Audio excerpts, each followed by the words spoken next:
దేవుని వాక్యము మనలను గద్దించడానికి, నీతిలో శిక్షణ చేయడానికి ఉపయోగపడుతుంది అని మరి పౌలు భక్తుడు తిమోతికి తెలియజేశాడు. తిమోతికి రాసిన 2వ పత్రిక 3వ అధ్యాయము 17వ వచనం, 16, 17 కలిసిపోయి ఉన్నాయి. దైవజనుడు సన్నద్ధుడై ప్రతి సత్కార్యమునకు పూర్ణముగా సిద్ధపడి ఉండునట్లు దైవావేశము వలన కలిగిన ప్రతి లేఖనము ఉపదేశించుటకును, ఖండించుటకును, తప్పుదిద్దుటకును, నీతి యందు శిక్ష చేయుటకును ప్రయోజనకరమై ఉన్నది. కాబట్టి దేవుని వాక్యం కథలాగా వినిపోవటానికి కాదు, దేవుని వాక్యం కథలా వినడానికి కాదు. దేవుని వాక్యం నీతిలో శిక్ష చేయబడడానికి, తప్పు దిద్దుకోవడానికి, తప్పు చేస్తుంటే ఖండించబడడానికి, ఏమి చేయాలో అది తెలుసుకోవడానికి, ఉపదేశం ఇవ్వడానికి దేవుని వాక్యం ఉన్నది. కాబట్టి మనం ఎలా బ్రతకాలి, మనం చేస్తున్నది కరెక్టా కాదా, అది మనకు, మన ఆత్మకు, మన కుటుంబానికి క్షేమమా కాదా అన్న విషయాలు దేవుని వాక్యంలో నుండి మనకు బోధించబడతాయి. దేవుని వాక్యం ఉన్నది అందుకే, అది మనలను సిద్ధం చేస్తుంది. దేని కొరకు? నిత్య రాజ్యం కొరకు, పరలోకపు విందు కొరకు, ప్రభుతో మనము జీవించుట కొరకు. యుగయుగములు మన ఆత్మ దేవుని యొక్క వాక్యం మనల్ని సిద్ధం చేస్తుంది. కనుక వ్యక్తిగతంగా దేవుని యొక్క మందిరంలో మనం ఎలా ఉన్నాము? బస్తీలాగానా, లేదు మర్దకైలాగా, ఎస్తేర్ లాగానా, లేకపోతే హామాను లాగానా, ఎలా ఉన్నాం మనం అని పరీక్ష చేసుకోవడానికి దేవుడు మొదటి వర్తమానాన్ని మనకు అనుగ్రహించినాడు. ఇప్పుడు దేవుడు నా హృదయంలో పెట్టిన వాక్యము మీకు తెలియచేస్తాను. రాజులు మొదటి గ్రంథం 20వ అధ్యాయం, రాజులు మొదటి గ్రంథము 20వ అధ్యాయము 28వ వచనం మనం ఇప్పుడు చదువుదాం. అప్పుడు దైవజనుడైన ఒకడు వచ్చి, అందరు తీస్తే అందరు చదవండి. రాజులు మొదటి గ్రంథం 20వ అధ్యాయం 28వ వచనం వచ్చి, ఇశ్రాయేలు, ఈ మాట ప్రవక్త ద్వారా దేవుడు తెలియజేస్తున్నాడు. ప్రభువు తన ప్రజలకు తన మాటను ప్రవక్తల ద్వారానే తెలియజేస్తాడు. ప్రభువు మాటను ప్రజలకు తెలియచేసేవాడే ప్రవక్త. ప్రభువు మాటను ప్రజలకు తెలియచేసేవాడే ప్రవక్త. ప్రవక్తలు గతం గురించి మాట్లాడతారు, వర్తమానం గురించి మాట్లాడతారు, భవిష్యత్తు గురించి కూడా మాట్లాడతారు. గతము వర్తమానము మాట్లాడటం ఓకే, భవిష్యత్తు మాట్లాడడం ఎవడి వల్ల కాదు, అది దేవుని వల్లే అవుతుంది. అర్థమైందా? మనం గతం గురించి మాట్లాడవచ్చు, వర్తమానం గురించి కూడా మాట్లాడవచ్చు. ఎందుకని అంటే అది మన అవగాహనలో ఉంటుంది. కాబట్టి మనిషి ఎవడైనా గతం గురించి, వర్తమానం గురించి మాట్లాడవచ్చు, కానీ భవిష్యత్తు గురించి మాట్లాడలేదు. ఎందుకని? మరుక్షణం ఏం జరుగుతుందో తెలీదు. కానీ దేవునికి రాబోయే ఇక 1000 సంవత్సరాలు, 2000 సంవత్సరాలు ఏం జరుగుతుందో కూడా దేవునికి తెలుసు. ఎందుకని అంటే ఆయన భూత, వర్తమాన, భవిష్యత్ కాలాలను ఎరిగినవాడు. కాబట్టి ఆయనకి ఏం జరుగుతుందో ముందే తెలుసు. కనుక దేవుని జ్ఞానం మానవ జ్ఞానానికి అందదు. అందుకే దేవుడు తన జ్ఞానాన్ని మనుష్యులకు తెలియచేయడానికి ప్రవక్తలను వాడుకుంటాడు. ఆ ప్రవక్తలు రాసిన గ్రంథమే ఈ పరిశుద్ధ గ్రంథం. చప్పట్లు కొట్టి దేవుడు. దీన్ని చాలా మంది మత పుస్తకం అనుకుంటున్నారు కదా. ఇది మత పుస్తకం కాదు, దేవుని ప్రవచన గ్రంథం. గతంలో ఏం జరిగింది సృష్టి, వర్తమానంలో ఏం జరుగుతోంది, భవిష్యత్తులో ఏం జరగబోతుందో తేటతెల్లంగా మనుషులకు అవసరమైనంత వరకు తన ప్రవక్తల నోట పలికించాడు. అర్థమవుతుందా? ఈ మాటలు మనము గ్రహించుకొని వాటిని విశ్వసించి విధేయత చూపిస్తేనే ఆ ప్రభువుతో మనం పాలివారమై ఉంటాము. అంతేగాని హరికథలాగా, బుర్రకథలాగా వినకూడదు దీన్ని. ఇది చరిత్ర గ్రంథం, ఇది భవిష్యత్ గ్రంథం, ఇది వర్తమాన గ్రంథం కూడా. ఇది అప్డేటెడ్ బుక్ కాదు. అని ఏమంటారు? అవుట్డేటెడ్ బుక్ కాదు. ఇది ఎప్పుడూ నిలిచి ఉండే గ్రంథం. కొన్ని పుస్తకాలు అవుట్డేటెడ్ అయిపోతాయి, ఈ సంస్కృతికి అవి పనికిరావు. కానీ ఇది ఈ సంస్కృతికి పనికొస్తుంది, ఇంకెన్ని సంస్కృతులు వచ్చినా పనికొస్తుంది. అన్ని సంస్కృతులను సరిచేయగలిగిన గొప్ప సంస్కార గ్రంథం దేవుని వాక్యం. చెప్పండి. ఈ బైబిల్ నీ చేతిలో ఉంది అని అంటే దైవ జ్ఞానమే నీ చేతిలో ఉంది, భవిష్యత్ జ్ఞానం నీ చేతిలో ఉంది. దాంతో ఏం చేయటం? నీవు భవిష్యత్తుకు జాగ్రత్త పడాలి, నీతో ఉన్న వారిని జాగ్రత్త చేసుకోవాలి. నా ప్రియ దేవుని పిల్లరా, కనుక దేవుడు అన్ని ఎరిగిన వాడు. నేను ప్రవక్తలు ఎవరో చెప్పాను కదా, ప్రవక్తలు ప్రభువు మాటలు ప్రజలకు తెలియజేస్తారు. అలాగే ఓ ప్రవక్త వచ్చాడు. ఇప్పుడు యుద్ధాని కోసం సిద్ధపడుతున్న రాజుకు చెప్పాడు ఈ మాట. ఆ రాజు ఎవరు అని అంటే అది మనము రాజుల మొదటి గ్రంథం 20వ అధ్యాయం చూడవచ్చు. తన యొక్క గుర్రములను రథములను సమకూర్చుకొనిన 32 రాజులుండగా సిరియా రాజైన బెన్హదదు తన సైన్యమంతటిని సమకూర్చుకొని బయలుదేరి షోమ్రోనుకు ముట్టడి వేసి దాని మీద యుద్ధం చేశాను. అతడు పట్టణమందున్న ఇశ్రాయేలు రాజైన ఆహాబు నొద్దకు దూతలను పంపి, నీ వెండియు నీ బంగారమును నావే, నీ భార్యలలోను నీ పిల్లలలోను సౌందర్యం గలవారు నా వారిని బెన్హదదు సెలవిచ్చుచున్నాడని వారి చేత వర్తమానం తెలియజేశాను. అందుకు ఇశ్రాయేలు రాజు, నా ఏలిన వాడవైన రాజా, నీవిచ్చిన సెలవు ప్రకారము నేనును నాకు కలిగిన సమస్తమును నీ వశమున ఉన్నామని ప్రత్యుత్తరం ఇచ్చి వారిని పంపగా ఆ దూతలు పోయి ఆ మాట తెలియజేసి తిరిగి వచ్చి బెన్హదదు ఇట్లు సెలవిచ్చుచున్నాడని తెలియచెప్పారు. నీవు నీ వెండిని నీ బంగారమును నీ భార్యలను నీ పిల్లలను నాకు అప్పగింపవలెను. నేను నీ యొద్దకు నా సేవకులను పంపి ఉన్నాను. రేపు ఈ వేళకు వారు నీ ఇంటిని నీ సేవకుల ఇండ్లను పరిశోధించుదురు. అప్పుడు నీ కంటికి ఏది ఇంపుగా ఉండునో దానిని వారు చేత పట్టుకొని పోవుదురు. కాగా ఇశ్రాయేలు రాజు దేశపు పెద్దలందరినీ పిలువనంపించి, బెన్హదదు నీ భార్యలను పిల్లలను వెండి బంగారములను పట్టుకొందునని వర్తమానం పంపగా నేను ఇయ్యనని చెప్పలేదు. ఆ మనుష్యుడు చేయగోరు చున్న మోసం ఎట్టిదో అది మీరు తెలుసుకొనుడేనండి. నీవతని మాట వినవద్దు, దానికి ఒప్పుకొనవద్దు అని ఆ పెద్దలు జనులందరూ అతనితో చెప్పిరి. చూసారా, ఇక్కడ ఉన్న రాజు పేరు ఆహాబు. ఆ రాజును ఎదుర్కొంటున్న శత్రువు పేరు బెన్హదదు. అతనితో పాటు ఇంకా 32 రాజులు ఉన్నారట. ఈయనతో కలుపుకుంటే 33 మంది. 33 మంది వాళ్ళ సైన్యంతో ఆహాబు మీదకి వస్తున్నాడు. ఆహాబు దేశం చిన్నది, ఆహాబు సైన్యం చిన్నది. బెన్హదదు దేశం సిరియా పెద్దది. ఆయనకు వచ్చిన రాజుల ప్రోత్సాహం కూడా పెద్దది. కాబట్టి బలవంతుడు బలహీనుడి మీద యుద్ధం ప్రకటించినాడు. వీళ్ళ సైన్యం ఎంతంట? 2 మేక పిల్లల గుంపు అంతంట. అది మీకు చూపించిన వాక్యం 27వ వచనం చూడండి. ఇశ్రాయేలు వారందరూ పోగు చేయబడి సిద్ధమై వారిని ఎదిరింప బయలుదేరి ఇశ్రాయేలు వారు మేక పిల్లల మందలు రెంటి వలె వారి ఎదుట దిగి ఉండేవి గాని దేశము సిరియాల చేత కప్పబడి ఉండేవి. అంటే సిరియా సైన్యమే పెద్దది. అతనికి మరలా ఇంకొక 32 రాజులు వారి రథాలతో ఆ గుర్రాలతో సైన్యంతో వచ్చేసారు. భూమి అంతా కప్పేసేసారట. భూమి కప్పేశారు. పట్ట కప్పితే భూమి ఎట్లా కనపడదో, సైన్యం కప్పేస్తే, ఈ యుద్ధాలు గుర్రాలు కప్పేస్తే భూమి కనపడట్లా.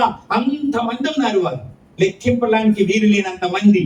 వీళ్ళేమో 2 మేక పిల్లల గుంపు. ఇప్పుడు వాళ్ళు వీళ్ళని బెదిరిస్తే బెదరక లొంగిపోక ఏం చేయాలి మరి? మామూలుగా అయితే లొంగిపోవాలి కదా, అందుకే లొంగిపోయారు. నీ భార్య నీ పిల్లలు నీ వెండి నీ బంగారం మొత్తం నాదే, నేను దోచుకుపోతా అన్నాడు. జీహుజూర్ అన్నాడు ఈయన. మరి ఏం చేస్తాడు? మరి వచ్చిటేమో 33 దేశాల రాజులు. మరి ఏం చేస్తాడు? జీహుజూర్ అన్నాడు, నీ ఇష్టమే, తీసుకెళ్ళిపో, నేను నీ వశంలో ఉన్నా అని ఓటమిని అంగీకరించేశాడు. అందరితో ఊరుకున్నాడు. వాడు ఊరుకోకుండా ఈ కబురు చెప్పగానే మరల వెంటనే కబురు పంపించాడు. ఏమన్నా తెలుసా? రేపు ఈ వేళకు నా అధికారులందరూ నీ దేశాన్ని మొత్తం చూస్తారు. నీ కంటికి ఏది బాగా కనపడింది అది మొత్తం ఎత్తుకుపోతాను అన్నాడు. మా కంటికి కనపడింది ఎత్తుకుపోతామంటే అదొక శాతం, కానీ నీ కంటికి అందంగా కనపడింది కూడా తీసుకెళ్ళిపోతా అంటాడు. అర్థమవుతుందా?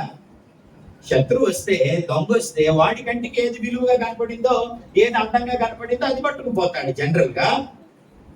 నీ కంటికి ఏది అందంగా కనపడిందో అది తీసుకెళ్ళిపోతాను అంటున్నాడు. చూసారా ఎంత దాడి, ఎంత దౌర్జన్యం, ఎంత అహంకారం.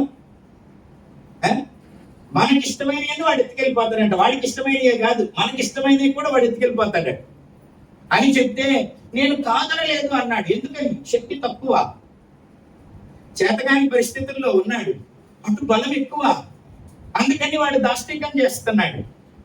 పెద్దల్ని పిలిపించి, చూసారా బెన్హదదు ఏమంటున్నాడో, మొత్తం ఎత్తుకెళ్ళిపోతాను అంటున్నాడు.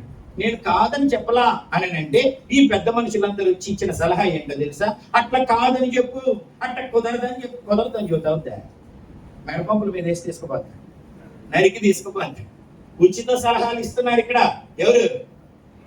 ప్రజలు, పెద్దలు ఆహాబు రాజుకి ఉచిత సలహాలు ఇస్తున్నారు. అట్ట కుదరదని చెప్పు, అట్ట కాదని చెప్పు అంటే కుదరదు. ఏం చేయాలో తెలియక ఈ ఉచిత సలహాలతో, ఆ దాష్టీకంతో, ఈ తక్కువ అల్పసంఖ్యంతో బాధపడుతున్నప్పుడు దేవుడు జోక్యం చేసుకున్నాడు. దొంగలు ఇంటికి వచ్చినప్పుడు ఎక్కడన్నా ఏదైనా విడితే అది తీసుకుపోతాడు ఏమన్నా అటు చూస్తుంటాము. అది చూడకూడదు. నువ్వు ఎటు చూసి అది పట్టుకుపోతాడు, అక్కడ ఏదో ఉంది కదా. కొంతమంది దొంగలు దొంగతనం చేయడానికి వస్తే ఇందులో విలువైంది ఏదైనా ఉందనుకో, మొత్తం తీసుకుపోతే సార్, అది తీసుకుపోకపోతే బాగుండు, అక్కడికి పోకపోతే బాగుండు అని అటు చూస్తుంటారు. అందుకని వాడు అటే పోతాడు, ఏదో అటే చూస్తున్నారు. అక్కడ ఏదో విలువైంది ఉంది అందుకే అటు చూస్తున్నారని ఇల్లు అక్కడ పంపుతుంది, ఎత్తుతాడు, అదే పగలు కొడతాడు, అదే తీసుకుపోతాడు. ఎట్లా బెదిరిస్తున్నాడు తెలుసా? నీ కంటికి ఏది ఇంపుగా ఉందో అది నువ్వు కాపాడాలనుకుంటావు, అదే చూస్తావు కాబట్టి దాన్ని ఎత్తుకుపోతా అంటాడు. వాడికి ఇష్టమైంది తీసుకెళ్ళి ఈయనకు ఇష్టమైంది. ఎవరి శబ్దం ఏదో వస్తుంది, సెల్ ఫోను. వారికి ఇష్టమైనది, ఈయనకి ఇష్టమైనది మొత్తం పట్టుకెళ్ళిపోతాడంట. నీకేముంటాయి మరి? మొత్తం ఏముండవు, ఎంటీ అయిపోద్ది. ఈ పరిస్థితుల్లో ఏం చేయాలో తెలియక బాధపడుతూ ఉన్న అతనికి ఆ దేవుడే జోక్యం చేసుకొని ఏం చెబుతున్నాడో చూసావురా? 13వ వచనం చూడండి. ప్రవక్త అయిన ఒకడు ఇశ్రాయేలు రాజైన ఆహాబు వద్దకు వచ్చి అతనితో ఇట్లనెను, యెహోవా సెలవిచ్చినదేమనగా, ఈ గొప్ప దండంతయు నీవు చూచితివే, నేను యెహోవానని నీవు గ్రహించినట్లు నేడు దానిని నీ చేతికి అప్పగించెదను. ఏంటి? భూమి కనపడకుండా జనాలంతా కప్పేస్తుంటే సైన్యం అంతా, 2 మేకపిల్లల గుంపంతా ఇతను నుండి యుద్ధం జరగక ముందే అపజయాన్ని అంగీకరించేసేస్తే, ఏమి చేయటానికి లేకుండా దేవుడు వచ్చి అంటున్నాడు, వాళ్ళందరినీ నీ చేతికి అప్పగిస్తా. ఏం నీ బలం ఎక్కువ ఉందని కాదు, నీతో ఉన్నవారు పెద్ద యూరులు శూరులని కాదు, నేను యెహోవానని నువ్వు తెలుసుకోవాలి. కారణం, కుమారులేమి తండ్రులేమి అందరూ నా వశములో ఉన్నారు. భూమి ఆకాశం నాది, సింహాసనాలు నావి, పరిస్థితులన్నిటిని నేను మార్చగలను. నేను యెహోవాను, నేనున్నాను నీతో. నన్ను మర్చిపోయావే, పెద్దల దగ్గరికి వెళ్ళి సలహాలు తీసుకుంటున్నావు. నా సంగతి ఏమిటి?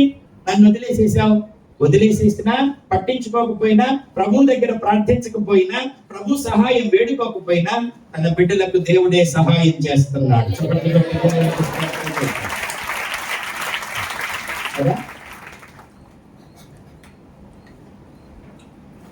ఈ బుడ్డోడు ఈతను నా కొడుకు అనుకోండి, నువ్వురా పాప, నువ్వురా.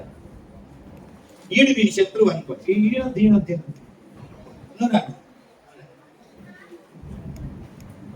ఈయన నా కొడుకు, ఈయనేమో ఈయన శత్రువు. ఎవరు బలంగా ఉన్నారు? ఈయన ఒక దెబ్బ కొడు పట్టుకోండి, బాగా సరదా అనుకుంటాను. పట్టుకొని అయిపోయింది నా పని అంటున్నాడు. వీళ్ళిద్దరు పోరాడుతున్నారు. ఇతను గెలవగలడా? ఇతనితో గెలవలేడు. వీళ్ళిద్దరు పోరాడుకుంటా ఉండండి. అట్లా యాక్షన్ చేయాలా? అంటే ఫైట్ చేయరా నువ్వు? అంత సింపుల్ గా చేస్తే ఎట్లాగా? ఇది యుద్ధం అయితే అతన్ని ఇతను చేస్తున్నాడు. నువ్వు ఒకసారి పెద్దగారు వాడిని రమ్మను, రా అని పిలు. రా అని అంటే నువ్వే పోరాడు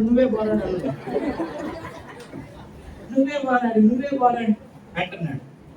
ఇప్పుడు అతను ఇతన్ని బాధిస్తుంటే నేను వాళ్ళ నాన్నని నేను పిలవట్లా, ఆయన పిలుస్తున్నాడు. అర్థమవుతుందా?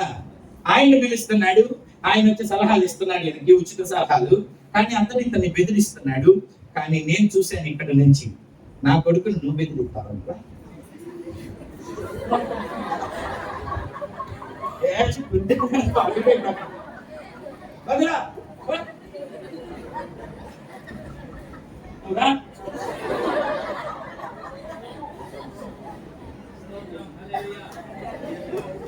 అర్థమైందా?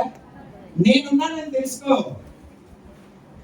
ఈ అబ్బాయికి నేనున్నా, నా కొడుకు నన్ను పిలవలా, నేను ఎట్లా కానుకుంటాను? అది దేవుడు చూశాడు. ఆయన ఎవరు? సూచుచున్న దేవుడు. చప్పట్లు కొట్టి దేవుడు చూస్తున్నాడు. అన్యాయాన్ని, దాష్టికాన్ని, దోపిడీని చూస్తున్నాడు. మన గుండెల్లో ఉన్న భయాన్ని, మనం చేతగానితనాన్ని, మనం అపజయాన్ని అంగీకరించిన దాన్ని చూస్తుంటాడు. అయితే ఊరుకోడు. నేను యెహోవాను నువ్వు తెలుసుకో. జీవితం అంతా పోరాటాలే. భూమి మీద నరుల జీవిత కాలం అంతా యుద్ధ కాలమే. భార్యతో యుద్ధం, భర్తతో యుద్ధం, అన్నదమ్ములతో యుద్ధం, ఆర్థిక పరిస్థితులతో యుద్ధం, అనారోగ్యంతో యుద్ధం, మానసిక సమస్యలతో యుద్ధం, ఇరుగు పొరుగుతో, శత్రువుతో యుద్ధం. ఈ బ్రతుకంతా యుద్ధమే.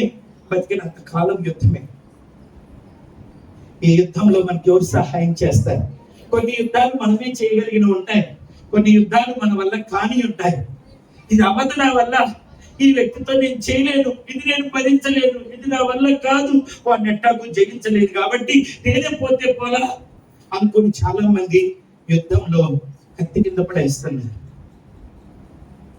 పోరాటం మానుకుంటున్నారు. ఆ సైక్రియాటిస్టుల దగ్గరికి, ఈ కౌన్సిలర్ల దగ్గరికి, వాళ్ళ దగ్గరికి, వీళ్ళ దగ్గరికి సలహాలకు వెళ్తే అట్ట కుదరదని చెప్పు, ఏం కాదులే అంటారు. కానీ అనుభవించే మనకు కదా తెలుస్తుంది. అనుభవించే మనకు కదా తెలుస్తుంది. కాబట్టి ఈ సమస్యలో నాకు ఎవరు జయిస్తారు? నన్నెవరు విడిపిస్తారు? నాకు అందమైనవి, నా కళ్ళకి ఇంపైనవన్నీ తీసుకెళ్లిపోయా, దాని నుంచి ఎవరు కాపాడుతారు అని ఆహాబు ఎదురు చూస్తుంటే, ఆయన పిలవకపోయిన తండ్రి జోక్యం చేసుకుని, ఇందాక అన్న చెప్పాడే, దేవుని మందిరంలో మనం అందరము ఆయన కుమారులము, కుమార్తెలము. ఆయన మనందరికీ తండ్రి. మన తండ్రి ఆకాశమందు ఉన్నాడు. ఆయన సజీవుడు. యెహోవా అంటే సజీవుడు. యెహోవా అంటే సర్వలోక సృష్టికర్త. యెహోవా అంటే అందరి పోషకుడు, ruler of everything, creator of everything. అర్థమవుతుందా? Helper of everyone. ఆయన అందరికీ ఉపకారి. ఒకరికి కాదు, అందరికీ ఉపకారి. ఆయన ఎవరెవరిని కలుగ చేశాడు వారందరికీ ఆయన ఉపకారి. చూడండి, కీర్తనల గ్రంథము 145వ అధ్యాయము 9వ వచనం చదువుదాం. కీర్తనల గ్రంథం 145వ అధ్యాయము 9వ వచనము. యెహోవా అందరికీ ఉపకారి, ఆయన కనికరములు ఆయన సమస్త కార్యముల మీద ఉన్నవి. అర్థమవుతుందా? ఏమిటి ఆయన కార్యములు? మనమే ఆయన చేతి పని అన్నాడు యెషయా గ్రంథం. ఈ భూమి మీద ఉన్న సమస్త మానవాళి దేవుని చేతి పని. చూడండి, యెషయా గ్రంథంలో 64వ అధ్యాయము 8వ వచనం చదువుదాం. యెషయా గ్రంథం 64వ అధ్యాయం 8వ వచనం. యెహోవా నీవే మాకు తండ్రి, మేము చికిట మన్ను, నీవు మాకు కుమ్మరి వాడువు, మేమందరము నీ చేతి పని ఉన్నాము. We are the handmaid of God. We are the creation of God. మనమేనా? భూమి, ఆకాశం, సముద్రం, అందరి సమస్త ఇవే ఆవాసాలు కదా. ఉంటే భూమి మీద ఉంటాం, లేకపోతే సముద్రంలో, లేకపోతే గాలిలో పక్షులు ఉంటాయి, సముద్రంలో జంతువులు ఉంటాయి, భూమి మీద సముద్రంలో చేపలు ఉంటాయి, భూమి మీద జంతువులు ఉంటాయి, పాపు పురుగుల దగ్గర నుంచి పెద్ద పెద్ద సింహాల దాకా. వీటన్నిటిని దేవుడు మన కొరకు ఇచ్చాడు. మనల్ని ఆయన స్వరూపంలో చేసుకున్నాడు. మనందరి సృష్టికర్త ఆయన. కీర్తనల గ్రంథం 100వ అధ్యాయం మొదటి 3 వచనాలు. మనము అనంటే ఈ మందిరంలో కూర్చున్న వాళ్ళని అనుకోకండి. సమస్త దేశములారా యెహోవాకు ఉత్సాహధ్వని చేయుడి, సంతోషంతో యెహోవాను సేవించుడి, ఉత్సాహగానం చేయించు ఆయన సన్నిధికి రండి. యెహోవాయే దేవుడని తెలుసుకోండి. ఆయనే మనలను పుట్టించెను, మనము ఆయన వారము, మనము ఆయన ప్రజలము, ఆయన కాబట్టి సమస్త దేశముల వారు దేవుని బిడ్డలే. యెహోవా నీవే మాకు తండ్రి, మేమంతా జిగట మన్ను. ఆమె నిద్రపోతుంది గడ్డ కింద చేయి పెట్టుకొని, తల కదలకుండా. బాగా సపోర్ట్ పెడితే ఇంకా కదిలే బండి. మీరు ఎవరు నిద్రపోయినా నేను ఊరుకొని చెప్పాను కదా ముందే, చెప్పాక అన్న మిమ్మల్ని నిద్ర లేపాలి. 2019 దాకా పాఠాలు చెప్పొచ్చాను నేను బడిలో, ఎల్కేజీ నుంచి బిఈడోల దాకా. ఉన్న 100 మందిలో 99 మంది పాఠం వింటున్నా, ఒక్కళ్ళు వెనకపోయినా వాళ్ళ మీదకే పోతుంది నా కన్ను. 99 మంది వింటున్నా, చెప్పుకోరాదు అని అంటే ఆ 100 కూడా నా పాఠం వినమని అమ్మ నాన్న డబ్బులు కట్టి పంపించేది. వాడికి చెప్పకపోతే ఎట్లా బడి? ఈ 99 మంది ఎట్లాగ మేలు పొందాలో 100వ వాడికి కూడా అలాగే మేలు పొందాలి. కాబట్టి ఆయన కూడా పంట వినేటట్టు చేయాల్సిన బాధ్యత నాది. ఈ లోక సంబంధమైన చదువు మరణం వరకే పనికొస్తుంది. ఈ చదువు మరణం తరువాత కూడా పనికొస్తుంది. ఈ చదువు చాలా ముఖ్యం. అందుకే ఆ చదువు చెప్పడం వదిలేసి ఈ చదువు చెప్పడానికి వచ్చా. కాబట్టి నిద్రపోతే ఊరుకోరు. మరి వాడు బాటిల్ తాడుతున్నాడు, పక్కన పెట్టాలి బాటిల్. ఆ వాక్యం వినాలి. సరే, కాబట్టి మనమందరం దేవుని బిడ్డలము. దేవుడు మన సృష్టికర్త. దేవుడు అన్ని చూస్తున్నాడు, అందరికీ సహాయం చేస్తాడు. నీ శక్తికి మించిన కార్యాలలో కూడా దేవుడు నీకు సహాయం చేస్తాడు. ఇది నువ్వు తెలుసుకోవాలి. హూ ఈస్ యెహోవా, నేను యెహోవానని నీవు తెలుసుకోవాలి అంటూ ఆహాబుతో చెప్పాడు. ఈ భూమి మీద ఉన్న ప్రతి మనిషి దేవుడు ఎవరో తెలుసుకోవాలి. ఆయన నీ పట్ల ఎలాంటి ఆశ కలిగి ఉన్నాడో తెలుసుకోవాలి. ఆయన శక్తితో ఆయన నీకు ఎలాంటి విజయాలు ఇస్తాడో తెలుసుకోవాలని ఈ యుద్ధ ఇతివృత్తం అంతా ఇక్కడ రాపించాడు. చప్పట్లు గట్టి గట్టిగా దేవుడికి స్తోత్రం. ఈ సంగతులన్నీ ఆ కాలంలో వారికి సంభవించి ఈ కాలంలో ఉన్న మనకు దృష్టాంతాలుగా ఉన్నాయని కొరింథీయులకు రాసిన పత్రికలో చెప్పాడు. చూడండి, కొరింథీయులకు రాసిన పత్రిక, మొదటి పత్రిక 10వ అధ్యాయము 11వ వచనం చదువుదాం. ఈ సంగతులు దృష్టాంతములుగా వారికి సంభవించి యుగాంతమందున్న మనకు బుద్ధి కలుగుటకై వ్రాయబడిను. అబ్రహాం సంగతి మనకెందుకు, ఆహాబు సంగతి మనకెందుకు అనుకోకండి. వాళ్ళకి ఎలాగూ సహాయం చేశాడో నీకు కూడా అలాగే సహాయం చేస్తాడని అవన్నీ రాపించాడు. ఎందుకని? యేసు నిన్న నేడు నిరంతరం ఏకరీతిగా ఉన్నాడు. మారని వాడు, మరువని వాడు, మాట తప్పని వాడు, సర్వశక్తిమంతుడు, సర్వాధికారి, సకల పరిస్థితుల్లో నీకు తోడుండేవాడు, ఉన్నవాడు అన్నవాడు యెహోవా. అర్థమవుతుందా? ఏ స్థితిలోనైనా ఉంటాడు, ఏ పరిస్థితుల్లోనైనా నీతో ఉంటాడు. నిన్నెప్పుడు ఆయన వదిలిపెట్టాడు. నీ బలం మీద ఆధారపడి కాదు, ఆయన ప్రేమను బట్టి, ఆయన కృపను బట్టి, ఆయన దయా దాక్షిణ్యాలను బట్టి, ఆయన వాత్సల్యాన్ని బట్టి నీకు సహాయం చేస్తాడు. అర్థమవుతుందా? దేవుడు ఎందుకు ప్రేమిస్తాడు అని అంటే ఆయన ప్రేమై ఉన్నాడు కనుక ప్రేమిస్తాడు. సూర్యుడు ఎందుకు వెలిగిస్తాడు? ఆయన వెలుగుతున్నాడు కాబట్టి వెలుగు వస్తుంది అంతే. అందరి మీద వెలుగు ఎట్లాగ వస్తుందో దేవుడు కూడా అందరికీ సహాయం చేస్తాడు. He is great helper. ఆయన టైమ్లీ హెల్ప్ చేస్తాడు. ఆ సహాయం కొరకు మనం ఎప్పుడు చూడాలి. ఆ సహాయం కోసం నువ్వు చూడకపోయినా కొన్నిసార్లు ఆయన్ని కల్పించుకొని సహాయం చేస్తాడు. ఇట్లాగా ఆహాబు ఆ ఆందోళనలో, ఆ చుట్టుముట్టిన శత్రు సైన్యంలో, ఆ ఓటమి తప్పని పరిస్థితుల్లో భయపడుతూ ఉంటే, మొత్తం అంతా చేతులు ఎత్తేస్తే దేవుడు పంపించిన మాట, భయపడొద్దు, ఆ సైన్యం అంతటి నీ చేతికి నేను అప్పగిస్తాను. ఇందుకు యుద్ధం ఎవరు స్టార్ట్ చేయాలన్నాడు? నువ్వే అన్నాడు. నువ్వే స్టార్ట్ చేయాలా యుద్ధం? నీ యుద్ధం నువ్వు చేయక ఎవరు చేస్తారు? మరి యుద్ధం నువ్వే చేయాలి. నీ జీవితం నువ్వే జీవించాలి. నీ పిల్లల్ని నువ్వే పెంచాలి. మీ ఆయన్ను నువ్వే భరించాలి. మీ ఆవిడని నువ్వే భరించాలి. ఎవరు భరిస్తారు? లేకపోతే అబ్బో నేను భరించలేను అనకూడనే కూడదు. ఈ యుద్ధం నా వల్ల కాదు. నీ చదువు నువ్వే చదవాలి, నీ పరీక్షలు నువ్వే రాయాలి. ఏమంటారు? ఆర్థిక ఇబ్బందులు వచ్చినాయి, వాటిని నువ్వే ఎదుర్కోవాలి. ఎవరు ఎదుర్కొంటారు? మరి నీవి నేను ఎదుర్కొంటానా? నావి నువ్వు ఎదుర్కొంటావా? ఎవడి జీవితం వాడు ఏగేసరికి సరిపోతాను, ఎవడి కుటుంబం వాడు ఈదేసరికి సరిపోతాను. మళ్ళీ నీకు నేను, నాకు నువ్వు ఆడ సహాయం చేస్తాం. కానీ మనందరికీ సహాయం చేయడానికి సహాయకుడు ఉన్నాడు. చప్పట్లు కొట్టి దేవునికి స్తోత్రం. అయితే నాకు సహాయం చేసేవారు ఎవరు లేరా? నాకు ఇక ఓటమేనా? అయిపోయిందా నా బతుకు అనుకోకూడదు. నీకు సహాయం చేసేవాడు ఒకడున్నాడు. నీవు నమ్మిన వారే మోసంతో నీ గుండెని చీల్చిన, నీ సొంత జనులేని ఆశల మేడలు అన్నీ కూల్చిన, ఊహించనివి జరిగిన అవమానం మిగిలిన, ఊహించనివి జరిగిన అవమానం మిగిలిన, నిన్ను ఓదార్చేవాడొకడున్నాడని వాస్తవం తెలియునా? నీ స్థితి మార్చువాడు యేసయ్యేనని సత్యం తెలియునా? నిన్ను ఓదార్చేవాడొకడున్నాడని వాస్తవం తెలియునా? నీ స్థితి మార్చువాడు యేసయ్యేనని సత్యం తెలియునా? ఓ నిస్తమా ఈ శుభవార్త తెలియునా? ఓ నిస్తమా ఈ శుభవార్త తెలియునా, నిన్ను ప్రేమించేవాడొకడున్నాడని వాస్తవం తెలియునా, నిన్ను రక్షించువాడు యేసయ్యేనని సత్యం తెలియునా, నిన్ను ప్రేమించేవాడొకడున్నాడని వాస్తవం తెలియునా, నిన్ను రక్షించువాడు యేసయ్యేనని సత్యం తెలియునా. ఓ నిస్సమా ఈ శుభవార్త తెలియునా. ఈ వార్త మీ అందరికీ ఎంత ధైర్యాన్ని ఇచ్చింది. కొందరి కళ్ళల్లో ఎప్పటికే కళ్ళు నీళ్ళు తిరిగిపోతున్నాయి. చాలాసార్లు నాకెవరు లేరు, నాతో ఎవరు కలిసి పోరాడరు, ఈ పోరాటం నా వల్ల కూడా కాదు, విరమించుకుందామని చాలాసార్లు అనిపించుంటది.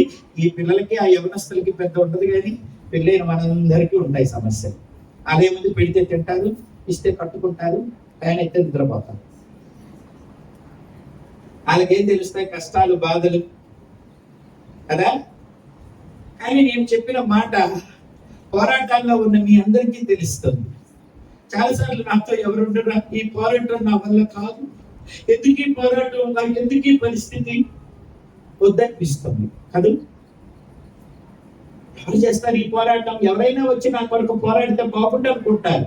ఎవరు పోరాడరు. ఆహాబుతో చెప్పాడు, ఈ పోరాటం నువ్వే పోరాడాలి, ఈ యుద్ధం నువ్వే చేయాలి, నీకు ఈ దేశంలో ఉన్న యవనస్తులు సహాయం చేయాలి. నా ప్రియ దేవుని పిల్లలు, పోరాటాలు మీరే పోరాడాలి, మీకు పిల్లలు సహాయకులు అయితే బాగుంటుంది కదా. యవనస్తులకు చెబుతున్నా, కుటుంబం చాలా కష్టమైంది, జీవితం చాలా కష్టం. బయటికి కనపడినంత కాదు, దిగితే బావిలో తెలుస్తుందని అమ్మా నాన్నలు మీకు టయానికి అన్నం పెడుతున్నారు, బట్టలు ఇస్తున్నారు, ఫీజులు కడుతున్నారు, మీకు అది ఇవి సంపాదించి ఏమీ లేదు మా అమ్మ మా నాన్న నాకు ఏం పెట్టలేదు అనుకుంటారని గట్టి గాలం తిని మీకోసం ఎన్నో సిద్ధం చేస్తుంటారు. వాళ్ళకి వ్యతిరేకంగా పోరాడకూడదు, వాళ్ళతో కలిసి పోరాడాలి. మీకున్న ఈ వస్తువులన్నీ అమ్మా నాన్న మీకు ఇవ్వడానికి ఎన్ని త్యాగాలు చేశారో, ఎన్ని నిద్రలేని రాత్రులు గడిపారో మీకు తెలియదు. మళ్ళీ మీరు పోరాడేదాకా అమ్మా నాన్నతో పోరాడకూడదు, అమ్మా నాన్నతో కలిసి పోరాడాలి. చాలా మంది ఇళ్లలో పిల్లలు అమ్మతో నాన్నతో పోరాడుతుంటారు, వాళ్ళ మీద కేకలేస్తారు, వాళ్ళ మీద రెంకలేస్తారు, ఏం చేశావు అంటారు. ఏం చేశారా? తినేది, కట్టుకునేది, ఉండేది, పండుకునేది, పైన తిరిగే ఫ్యాను, కట్టే కరెంటు బిల్లు అన్ని వారి కష్టార్జితమే. వాళ్ళు ఎన్నో త్యాగాలు చేస్తేనే మీరందరూ ఇంత నున్నగా ఉన్నారు. అంతేగాని ఈ జీవన పోరాటంలో అమ్మకు నాన్నకు ఎప్పుడు ఎదురు తిరగకూడదు. యవనులు పిల్లలు అర్థం చేసుకోవాలి. ఏం చేసావు అనకూడదు. నిన్ను కని నిన్ను రోడ్డును పడేయకుండా నిన్ను పెంచి సమాజంలో ప్రయోజకుడిగా చేయటమే వాళ్ళు చేసిన గొప్ప పని. ఇంకంతకంటే ఏం చేయాలి? ఏం చేయాలి ఇంకంతకంటే? నీ గుంతమ్మ కోరికలని తీర్చాలా? నీ గుంతమ్మ కోరికలని తీర్చాలా? ఇప్పుడు నీకు చేయాల్సిందంతా కూడా ఎన్నో కష్టాలు పడి చేశారు వారు, ఎన్నో త్యాగాలతో చేశారు, ఎన్నో సుఖాలు మానుకున్నారు, ఎన్నో సరదాలు మానుకున్నారు. ఈ పిక్నిక్ పోతే, ఆ దానికి పోతే, దీనికి పోతే, నా పిల్లలకి ఎట్లాగని చాలా మానుకొని నీకన్నీ ఇస్తారు. ఎక్స్కర్షన్ 5,000 10,000 అని అడగడం ఈజీనే. నీ ఎక్స్కర్షన్ కోసం వారు ఎన్ని కష్టాలు పడుతున్నారో తెలుసుకోవాలి.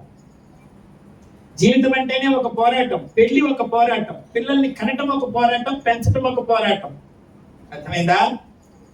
ఈ జీవన పోరాటాల్లో ఎవరు భయపడకూడదు, కృంగిపోకూడదు. తల్లిదండ్రులకు చెబుతున్నాను, గట్టిగా దేవునికి స్తోత్రం చెప్పాలి. నేను చెప్పట్లేదు, దేవుడే చెబుతున్నాడు. పిల్లలు వ్యతిరేకంగా తల్లిదండ్రులకు ఎప్పుడు ఉండకూడదు. యవనస్తులు, చిన్నపిల్లలు చాలా మంది ఇక్కడ కనపడుతున్నారు కాబట్టి మీకు కూడా చెబుతున్నాను, తల్లిదండ్రులతో పోరాడొద్దు. వాళ్ళు మీకు శత్రువులు కాదు. వారు నువ్వు గెలిస్తే సంతోషపడి సంబరాలు చేసుకుంటారు, నువ్వు ఓడిపోతే వాళ్ళు ఏడుస్తారు. కాబట్టి వాళ్ళని శత్రువులుగా భావించొద్దు. వాళ్ళు దేవుడు మనకి ఇచ్చిన వరం. కాబట్టి ఈ జీవన పోరాటంలో యుద్ధం చేయాలి. ఈ యుద్ధంలో సహాయం చేయడానికి దేవుడు మనకున్నాడు. అర్థమైందా? ఉన్నాడు ఉన్నాడు ఉన్నాడు. శాతకానుడు కాదు, చూస్తా ఊరుకుండేవాడు కాదు, నీ బతుకు నువ్వే బతుకు అనేవాడు కాదు.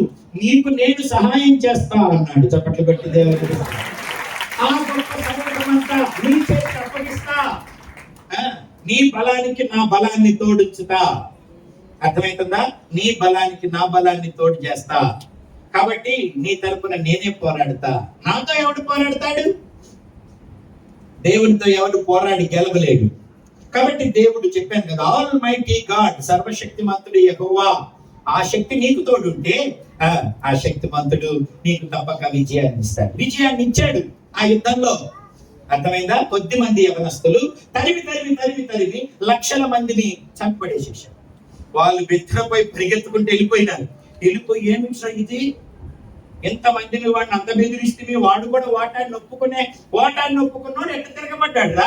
తిరగబడిన 2 మేక పిల్లల గుంపు విస్తారమైన మనల్ని ఎట్లాగో తరిమి కొట్టారు, మనలో ఇంతమందిని చంపారు, ఏంటిలా ఓడిపోయాం, ఊహల్లో కూడా ఊహించలేదే, 0.1% కూడా అని వాళ్ళు సింహావలోకనం చేసుకుంటున్నారు. వెనక్కి తిరిగి అంతా చూస్తున్నారు, ఆలోచన చేస్తున్నారు. అప్పుడు వారిలో ఒకటి చెప్పాడు, వాళ్ళ దేవుడు కొండలకు దేవుడు. వాళ్ళ వల్ల రాలే విజయం, వారి దేవుడి వల్ల కలిగింది. వారి బలం కాదు, వారికి దేవుడి బలం తోడైంది. ఆయనతో ఎవడు పోరాడి గెలవలేడు అసలు. ఆయన ఫరోని మట్టి గరిపించాడు, ఎర్ర సముద్రంలో ముంచి వేశాడు. ఫరో సైన్యాన్ని 600 రథ చక్రాలని సముద్రాన్ని చీల్చినోడు. ఆయన సంగతి మీకు తెలియదు. ఆయన కొండలకు దేవుడు. అందుకే కొండల మీద మనం వారితో పోరాడేసరికి వాళ్ళ దేవుడు పోరాడాడు. ఇప్పుడు నెక్స్ట్ ఏం చేద్దాం? వాళ్ళను మైదానాల్లో ఎదుర్కొందాం. వాళ్ళ దేవుడు మైదానంలో ఉండడు, కొండల మీదే ఉంటాడు. ఇది బుద్ధి అనమాట. వాళ్ళ దేవుడు కొండల మీదనే ఉంటాడు, మైదానాల్లో ఉండడు. కొండల మీద పోరాడడం కనుక వాళ్ళ దేవుడి సహాయం వారికి దొరికింది. ఇప్పుడు వాళ్ళని రండిరా చూసుకుందాం మైదానంలో అందాం. అప్పుడు మైదానంలోకి వస్తే దేవుని బలం వాళ్ళకు ఉండదు కాబట్టి ఈడి బలంతో ఈయన మనం ఓడించవచ్చు అనుకుంటున్నారు అన్న సంగతి ఆయన విన్నాడు. చప్పట్లు కొట్టి దేవుడు బెదిరిస్తున్న సంగతి ఆయన చూశాడు, అనుకుంటున్న సంగతి ఆయన విన్నాడు. మరలా ప్రవక్తతో పంపించాడు. వాళ్ళు అనుకుంటున్నారు యెహోవా కొండలకే దేవుడు గాని లోయలకు దేవుడు కాదనుకుంటున్నారు తిక్కలోళ్ళు. అందుకని కొండల మీద నుంచి లాగి లోయలో పడేద్దాం, లోయలో యుద్ధం చేద్దాం, మైదానంలో యుద్ధం చేద్దామని అంటున్నారు. అయితే నేను లోయలకు కూడా దేవుడిని వారు తెలుసుకుంటారు, మీరు తెలుసుకుంటారు. ఫస్ట్ నువ్వు తెలుసుకో, శత్రువు తర్వాత తెలుసుకుంటా. మన దేవుడి బలం మనకు అర్థం కాకనే ఈ ఏసడింపులు తినకపోవటం, ఏడవటం, బాధపడటం, పోతే పోలేదా, ఏమన్నా వేసుకుంటే పోలేదా, ఏంటది గడ్డి మందు, పురుగుల మందు తింటే పోలేదా? మీ దేవుడు నీకు అర్థమైతే అపజయం తప్ప విజయమే లేదనుకున్నప్పుడు కూడా అత్యధిక విజయాన్ని దేవుడిస్తాడు. అత్యధిక విజయం ఇస్తాడు. నన్ను ప్రేమించు యేసు ద్వారా నేను అన్నిటి విషయంలో అత్యధిక విజయాన్ని పొందుకుంటానని పౌలు భక్తుడు చెప్పాడు. ఆహాబు కూడా అత్యధిక విజయాన్ని పొందుకున్నాడు. ఒకసారి యుద్ధంలో వాళ్ళు ఓడిపోయిన తర్వాత వీళ్ళు సంకల్పం గుద్దుకుంటున్నారా, అంత పెద్ద సైన్యాన్ని తరిమి కొట్టాను, ఇంత చిన్న సైన్యం గెలిచామని సంకల్పం గుద్దుకుంటుంటే ప్రవక్త వచ్చాడు. మరలా ఇదిగో ఇప్పటికి గెలిచాం అనుకుంటున్నారా, వచ్చే ఈ ఏటికి మరలా వస్తాడు, అదే రాజు వస్తాడు మిమ్మల్ని గెలుస్తానికి, మిమ్మల్ని ఎదిరించడానికి, మీతో యుద్ధం చేయడానికి. అయితే మీరేం చేయాలి? బలం తెచ్చుకోవాలి. ఏం చేయాలో జాగ్రత్తగా సిద్ధపడాలి. కాబట్టి మీకేం చదువుతున్నానని అంటే, ఒక సమస్య పోతే దాని వెంటనే ఇంకో సమస్య కాచుకొని ఉంటుంది.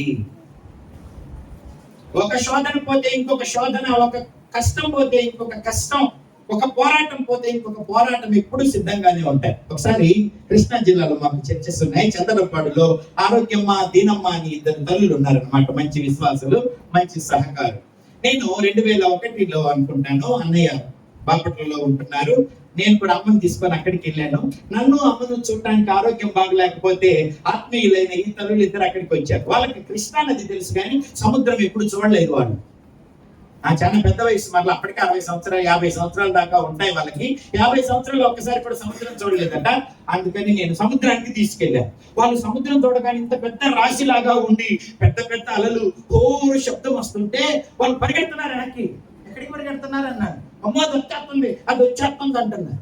అది ఎంత వచ్చినా అక్కడ నుంచి దాటి రాదు, అక్కడ ఆగిపోతుంది. దేవుడు ఇసుకను మేటగా వేశాడు, దాన్ని దాటి రావద్దని చెప్పాడనంటే దేవుడు సముద్రంతో కూడా మాట్లాడతాడా అన్నాడు. అవును, దేవుడు సముద్రంతో కూడా మాట్లాడతాడు. ఇక్కడ నుంచి దాటి రావద్దని చెప్తే అది దాటి రాలేదు. ఎప్పుడైనా దాటి వస్తే ఆయన పిలిస్తేనే వస్తుంది. దానికి ఎందుకు భయపడతారు? రండి అన్నారు. సరేనని పారిపోయే వాళ్ళు వచ్చారు. మరి వచ్చిన వాళ్ళని కొంచెం సముద్రంలోకి తీసుకెళ్ళాలి కదా. నేను ఆ భయం కాస్త ఆగి ఆగి ఆగి కొంచెం లోపలికి తీసుకెళ్తే ఈ ఇచ్చేల మండలం దాకా వెళ్ళారు. వచ్చారు, రాగానే అలలు వచ్చి పోయేటప్పుడు ఆ ఇసుక కొట్టుకుపోయి మడాల క్రింద గుంట పడింది. ఎంతమంది వెళ్ళారు సముద్రానికి? అందరు వెళ్ళినట్టేనా? కొందరు వెళ్ళండి. ఓకే, మడాల క్రింద ఇసుక పోతుంది అన్నమాట. అది గుంట పడి వెనక్కి పడిపోతున్నట్టు ఉంటుంది అన్నమాట. అప్పుడు వాళ్ళిద్దరూ పడిపోతున్నాం. నేను అన్నాను, ఇద్దరిని పట్టుకొని ఏం పడరు, కొంచెం ఇసుక పోయి గుంట పడినట్టుంటది, అట్లాగా పడిపోతున్నట్టుంటది, నేను ఉన్నానుగా పట్టుకుంటా అన్నాను. అలా ఒక అర్ధగంటకి ఆ గుంటల్ని జయించాడు వాళ్ళు. ఆ తర్వాత మోకాళ్ళలోకి తీసుకెళ్ళారు, మెల్లమెల్లగా మాట్లాడించి నడుముల్లోకి తీసుకెళ్లారు, ఆ తర్వాత మెడల్లోకి తీసుకెళ్లారు. ఇక ఎంజాయ్ చేస్తున్నారు నీళ్ళలో. ఉదయం 10 గంటలకు పోతే సాయంత్రం 5 గంటల దాకా ఎంజాయ్ చేస్తున్నారు. పెద్ద పెద్ద అలలు వస్తే చిన్న కిట్టుకు చెప్పా, చిన్నాలు వస్తే కిట్టెకరండి కింద నుంచి పోద్ది, పెద్దలు వస్తే మునగండి పై నుంచి పోద్ది. ఇంకేమన్నా అయితే పట్టుకోవడానికి నేనున్నాను, భయపడబాకండి అని చెప్పారు. ఒక ఆవిడ అంటది అలలను చూసి, ఏంటయ్యా ముగ్గురు పట్టుకుంటే నలుగురు తనినట్టుంది అలా, ముగ్గురు పట్టుకుంటే నలుగురు తనినట్టుంది ఏంటయ్యా ఈ అలా అనింది. సరే, ఆ అలలకు అలవాటు పడ్డారు, ఎగరడానికి మునగడానికి అలవాటు పడ్డారు, గుంటలకు అన్నిటికి అలవాటు పడ్డారు. బలహీనం అయితే పట్టుకోవడానికి నేనున్నాను. సాయంత్రం 5:30 అయిపోయిన తర్వాత వాళ్ళని తీసుకొచ్చేస్తుంటే ఆరోగ్యమ్మ వెనక్కి చూసి, వచ్చినప్పటి నుంచి వస్తానే ఉన్నాయి, వీటికి అలసట్లేదా అంటారు. వీటికి అలలకంట, వీటికి అలసట్లేదా? పగలంతా వస్తాయి, రాత్రి మనం పోయినాకన్నా కాముకుంటాయా అని అడుగుతుంది. నేను అన్నాను, 24 గంటలు భూమి చుట్టూ చంద్రుడు తిరిగినంత కాలం అలలు ఆగవు, వాటి పోటులు ఆగవు, అలలు వస్తానే ఉంటాయి. అట్టయితే ఎట్టా అంటుంది. ఎట్టే ఉంది, నువ్వు అలవాటు పడలా? అట్టే. నీకు సహాయం చేయడానికి నేను లేను, అట్టే. అర్థమవుతుందా? రాణి అలర్త్యమూర్తి గారు పాట రాశారు, కరువులు వస్తే రాణి నాదంతా పోతే పోని, ఏది ఏమైనా కానీ నా బ్రతుకుకు నీవే ప్రధాని, నాతి చరామి యేసు నాతి చరామి, నాతి చరామి యేసు నాతి చరామి, నీవే నా హామీ రక్షించుదే స్వామి. ప్రళయము వస్తే రాణి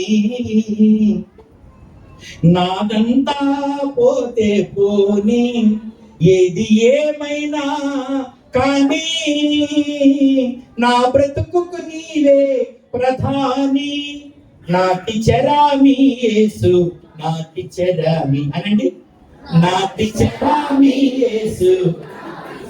కొంచెం గట్టిగా ధైర్యంగా చెప్పండి.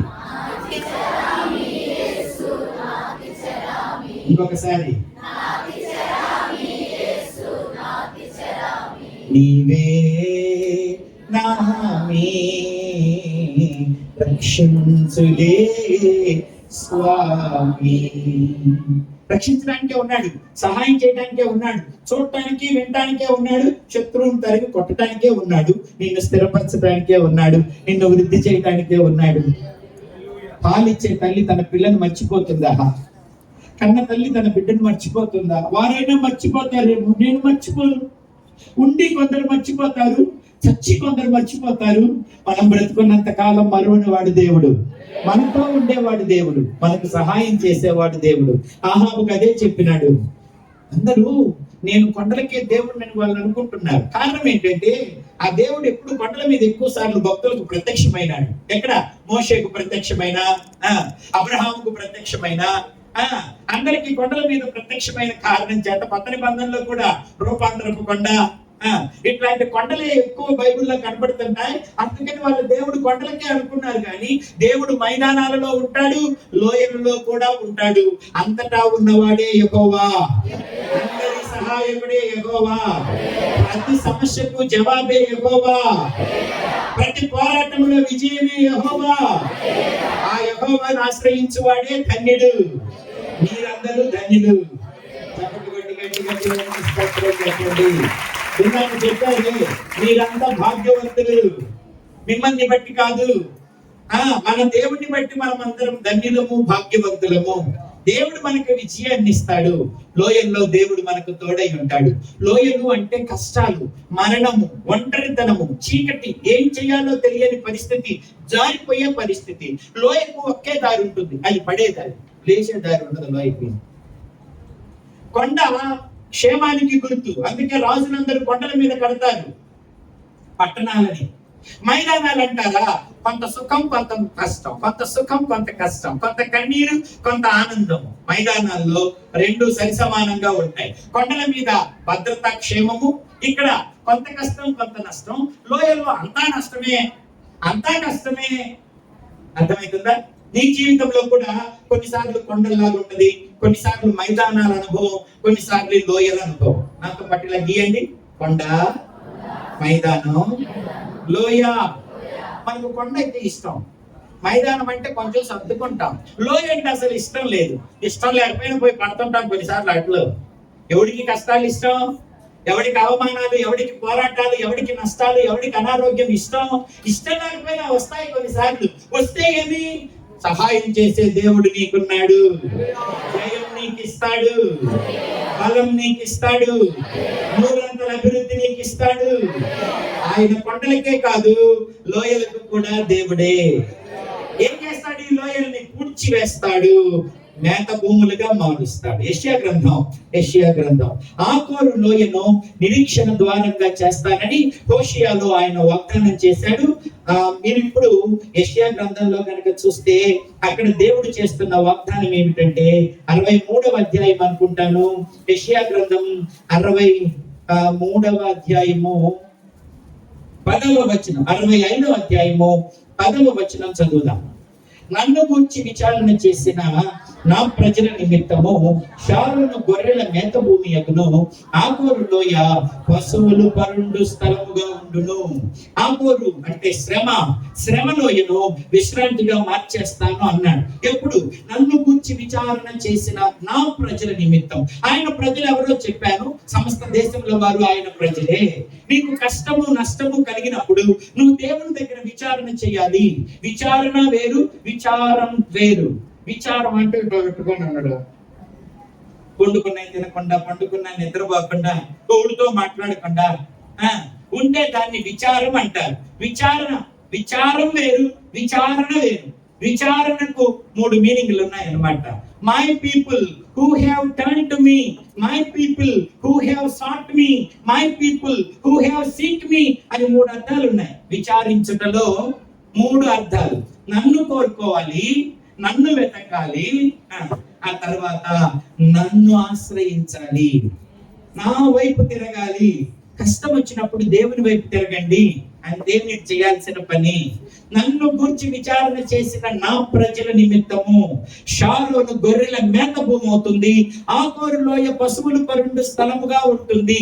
లోయను పూడ్చి మైదానంగా చేసి చక్కగా తిండుకొని పండుకునేటట్టు చేస్తాడు దేవుడు. ముందు విశ్రాంతి తీసుకోవాలంటే కడుపు నిండాలి కదా, కడుపు నిండాలి అంటే మెయ్యాలి కదా, మెయ్యాలంటే మేత ఉండాలి కదా, మేత బలవాలని అంటే లోయ మైదానం అవ్వాలి కదా. అవన్నీ ఆయన చూసుకుంటాడు. నీకెందుకు? లోయలెల్లా పుడ్చబడాలి, కొండలు కోనలు కదలిపోవాలి, వక్ర మార్గము సక్రమవాలి, కరుకు మార్గములను పోవాలి. రాజు వస్తున్నాడు ఆయత్తమవుదాం, రాజు వస్తున్నాడు ఆయత్తమవుదాం, యేసు వస్తున్నాడు ఎదురు వెళ్ళుదాం, యేసు వస్తున్నాడు ఎదురు వెళ్ళుదాం. లోయలెల్లా పుడ్చబడాలి, కొండలు కోనలు కదలిపోవాలి, వక్ర మార్గము సక్రమవాలి, కరుపు మార్గమును పోవాలి. అవుతాయి. అందరూ ఒకసారి స్తోత్రం చెప్పండి.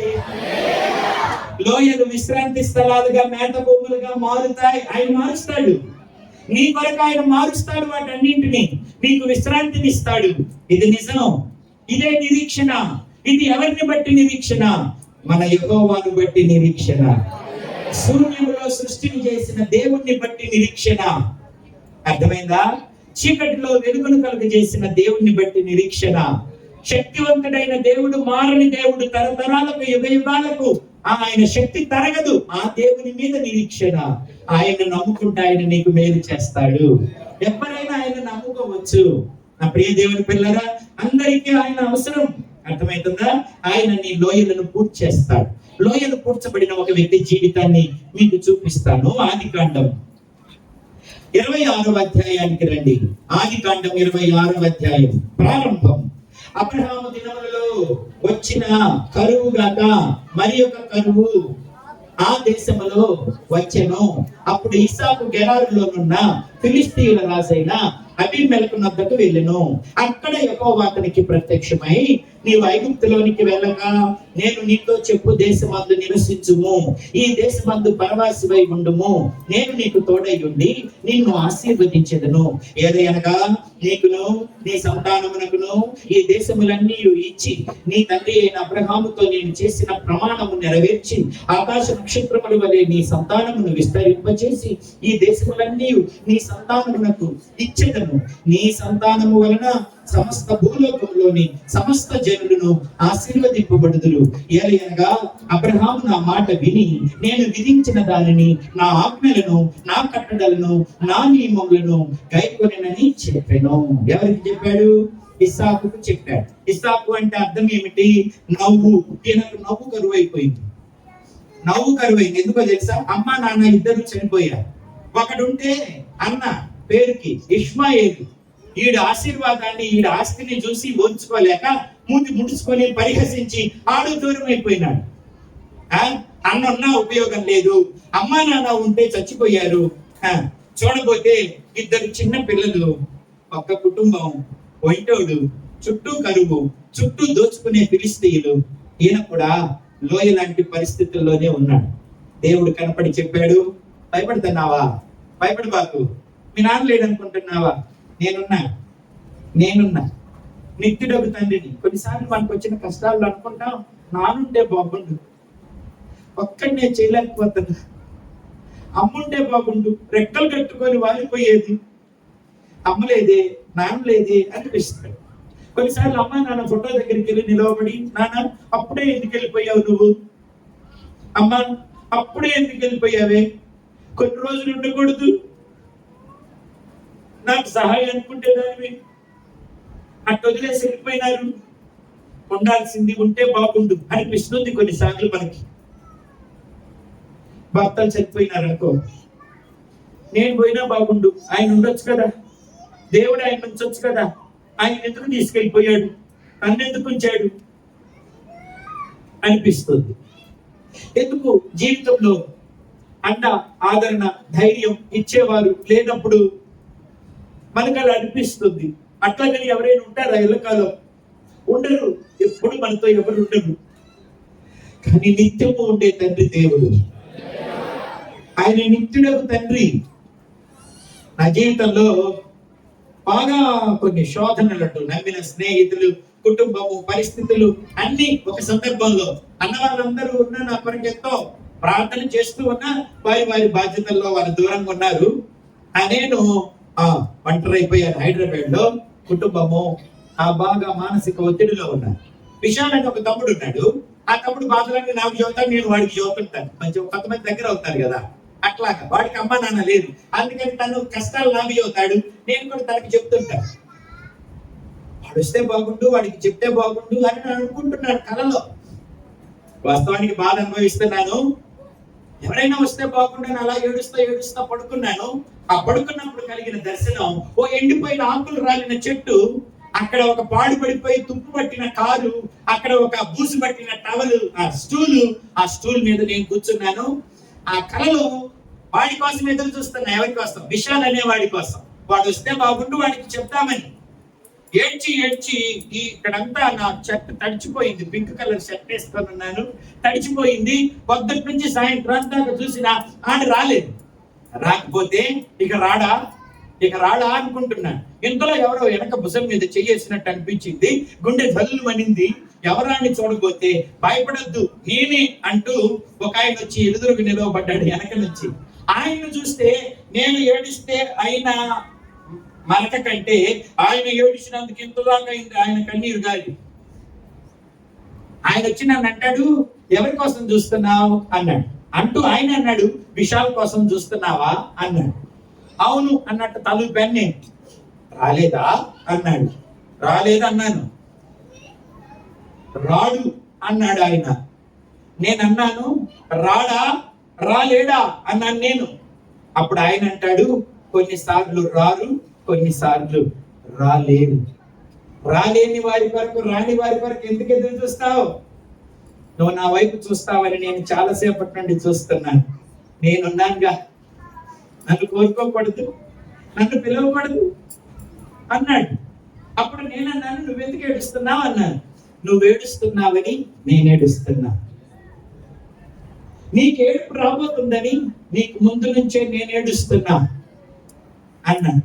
అందుకే నువ్వు కొంచెం ఏడ్చావు, నీకంటే ఎక్కువ నేను ఏడుస్తున్నా. కానీ నీ కన్నీరుని తుడిచి నాట్యంగా మార్చే రోజు రాబోతుంది. నేనే ఆ కన్నీటిని తుడుస్తా, నేనే దాన్ని నాట్యంగా మారుస్తా. కాబట్టి ఏడవకు, నేనున్నా అన్నాడు. కన్నీరంతా తుడచును, కనుపాప వలె కాపాడు. కన్నీరంతా తుడచును, కనుపాప వలె కాపాడు. కారు మేఘము వలె కష్టములు వచ్చినను కనికారించి నిన్ను కాపాడును. కారు మేఘము వలె కష్టములు వచ్చినను కనికారించి నిన్ను కాపాడును. రమ్మనుచున్నాడు నిన్ను ప్రభు యేసు, గాయపడిన తన కరము చాపి రమ్మనుచున్నాడు. వాంఛతో తన కరము చాపి రమ్మనుచున్నాడు. ఆయన ఎందుకు ఏడ్చాడు? శాతకానుడు కదా ఏడ్చేది. మనం శాతకానికి ఏడుస్తున్నాం, ఆయన కూడా ఏడిస్తే ఆయన కూడా శాతకానుడే కదా అని మనకు అనిపించవచ్చు. ఆయన శాతకానుడు కాదు. మరి ఎందుకు ఏడుస్తున్నాడో చెబుతా. మన యావత్ బాధలో ఆయన బాధను అందుతాడట. చప్పట్లు కొట్టి దేవునికి స్తోత్రం. ఏడుపు ఎందుకు వచ్చింది? ఎవరి కోసం ఏడుస్తాం? మన వారి కోసం, మనం ప్రేమించిన వాళ్ళ కోసం మనం ఏడుస్తాం. మన పిల్లలు ఉన్నారనుకోండి, వాడు ఏదైనా ఏడ్చాడు అనుకోండి, వాడి కళ్ళల్లో నీళ్లు చూడగానే మన కళ్ళల్లో నీళ్లు తిరుగుతాయి. మన ప్రియమైన అన్న, మన రక్త సంబంధం ఉన్నాడు అనుకోండి, వాళ్ళు ఏడవగానే ఆ బాధ మనదే కాదు, కానీ వాళ్ళు ఏడవగానే వాళ్ళ కళ్ళల్లో నీళ్లు చూస్తే వెంటనే మనకు కూడా కన్నీళ్ళు వచ్చేస్తుంది. అది ఏమిటి? ప్రేమ. అది ప్రేమ కదా. లాజరు సమాధిలో ఉంటే 4 రోజులు పాతి పెట్టుంటే, నువ్వు ఇక్కడ ఉండుంటే నా తమ్ముడు చచ్చిపోయి ఉండేవాడు కాదు అని ఇద్దరు అక్కలు అన్నారు. అప్పుడు ఆయన అన్నాడు, పునరుద్ధానాన్ని జీవాన్ని నేను వచ్చానుగా అన్నాడు. అప్పుడు వాళ్ళు అన్నారు, వచ్చావులే, ముందు రావాల్సింది, ముందు వస్తే ఏంటి వెనకొస్తే ఏంటి, వచ్చాను కదా అన్నాడు. వాళ్ళు ఏడుస్తున్నారు. యేసయ్య కూడా ఏడ్చాడట. ఎందుకు ఏడవడం? పిచ్చిదానా, ఎందుకు ఏడుస్తావు? 5 నిమిషాల్లో లేపుతాను చూడు. ఎడవక 5 నిమిషాల్లో లేపుతా చూడు. పిలవగానే బయటకు వస్తాడు. ఎప్పుడు చూడలేదా? ఇప్పుడు చూస్తావు. ఎడవక అనొచ్చు కదా, ఈయనెందుకు ఏడవడం? యేసు కన్నీరు విడిచెను. ఎందుకు? ఆయన నీ కళ్ళల్లో కన్నీరు చూస్తే తట్టుకోలేడు. ఆయన నీతో ఏడుస్తాడు. యావత్ బాధలో ఆయన బాధను అందుతాడు. మన సమస్యలు పరిష్కరించగలిగిన శక్తిమంతుడే, కానీ ఆయన అత్యంత కనికర సంపన్నుడు. నువ్వు ఏడిస్తే ఆయన తట్టుకోలేడు. నీ దుఃఖాన్ని ఆయన నాట్యంగా మారుస్తాడు. కొందరు నువ్వు ఏడుస్తుంటే సంతోషపడతారు, ఇంకా ఇంకా ఏడవాలి అని కోరుకుంటారు. కానీ యేసయ్య నీ కన్నీటిని తన బుట్టిలో దాస్తాడట, దానికి తూకమేస్తాడట, దానికి జవాబిస్తాడు. ఆ కన్నీరంతా నాట్యంగా మారుస్తాడు. ఆ ప్రియ దేవుని పిల్లలు, ఏమి మృతమైపోయినాయి? ఏ ఆశలు చచ్చిపోయినాయి నీకు? ఏది నిన్ను బాధిస్తుంది, ఏది నిన్ను వేధిస్తుంది, వాటన్నిటిలో దేవుడు నీకు సహాయం చేసి నీకు గొప్ప జయాన్ని ఆయన అనుగ్రహిస్తాడు. నా ప్రియ దేవుని పిల్లరా, భయపడకండి. కన్నీరేలమ్మా, కరుణించు యేసు నిన్ను విడువబోడమ్మా.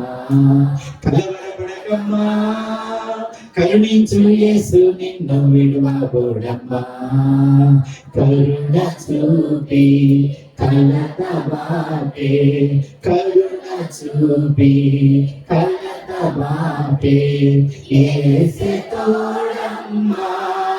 కన్నీరేలమ్మా, కరుణించు యేసు నిన్ను విడువబోడమ్మా. కలవరపడకమ్మా, కలవరపడకూడదు, కృంగిపోకూడదు. అర్థమవుతుందా? దేవుని మీద భారం వేయాలి, దేవుడు సహాయం చేస్తాడు.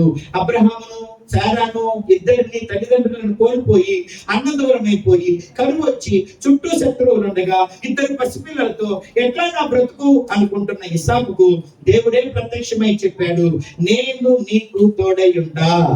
నీ తండ్రిని కాపాడినట్టే కాపాడుతా, ఆయన వాగ్దానం నీకు ఇస్తా, నీ సంతానాన్ని ఇసుక రేణువుల్లాగా విస్తరింప చేస్తా అన్నాడు.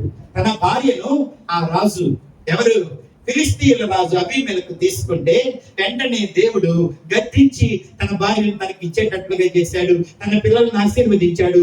అతడు ఆ కరువులో విత్తనం నాటాడట, 100 పంట పండింది.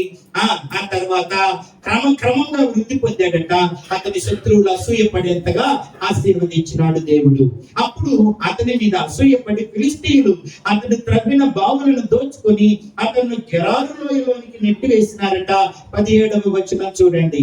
ఇస్సాకు అక్కడి నుండి వెళ్ళి గెరారు లోయలో గుడారము వేసుకొని అక్కడ నివసించెను. అప్పుడు తన తండ్రి అయిన అబ్రహాము దినములలో తవ్విన నీళ్ల బావులు ఇస్సాకు తిరిగి త్రవ్వించెను. ఏలయనగా అబ్రహాము మృతి పొందిన తరువాత ఫిలిష్తీయులు వాటిని పూర్తి చేశారు. చూడండి ప్రియ దేవుని పిల్లలు, మన కష్టార్జితాన్ని, మన అభివృద్ధిని, ఆశీర్వాదాన్ని ఎప్పటికప్పుడు పూడ్చి వేసే శత్రువులు ఎప్పుడూ ఉండనే ఉంటారు చుట్టూ. వారు ఉండకూడదు అనొద్దు, వాళ్ళు ఉంటారు. అర్థమవుతుందా? వారు ఉన్నా వారి కంటే హెచ్చించే దేవుడు నీకున్నాడు. వారిని నీ కాళ్ళ దగ్గరికి తెస్తాడు. వాళ్ళు పూడ్చిన బావులు మరలా తిరిగి నువ్వు తవ్వేటట్టు చేస్తాడు. దేవుడే వదిలిపెట్టడు. అర్థమైందా? జలలు గల ఊటలు ఇస్సాకునకు ఇచ్చాడు. ఇస్తే వాళ్ళు జగడు వాడారు, వారు వివాదం పెట్టుకున్నారు. కాబట్టి సిత్న, ఏషకు అని 2 పేర్లు పెట్టాడు. ఒకదానికి జగడం, ఒకదానికి వివాదం అని పేరు. వివాదం లేకుండా, జగడం లేకుండా తీసుకోండి అన్నాడు. కరువులో విత్తనం వేస్తే 100 పంట పండింది. క్రమక్రమంగా వృద్ధి పొందాడు. బావులు తవ్వారు, వాదించారు, ఇచ్చివేశాడు, లోయలోకి నెట్టేశారు.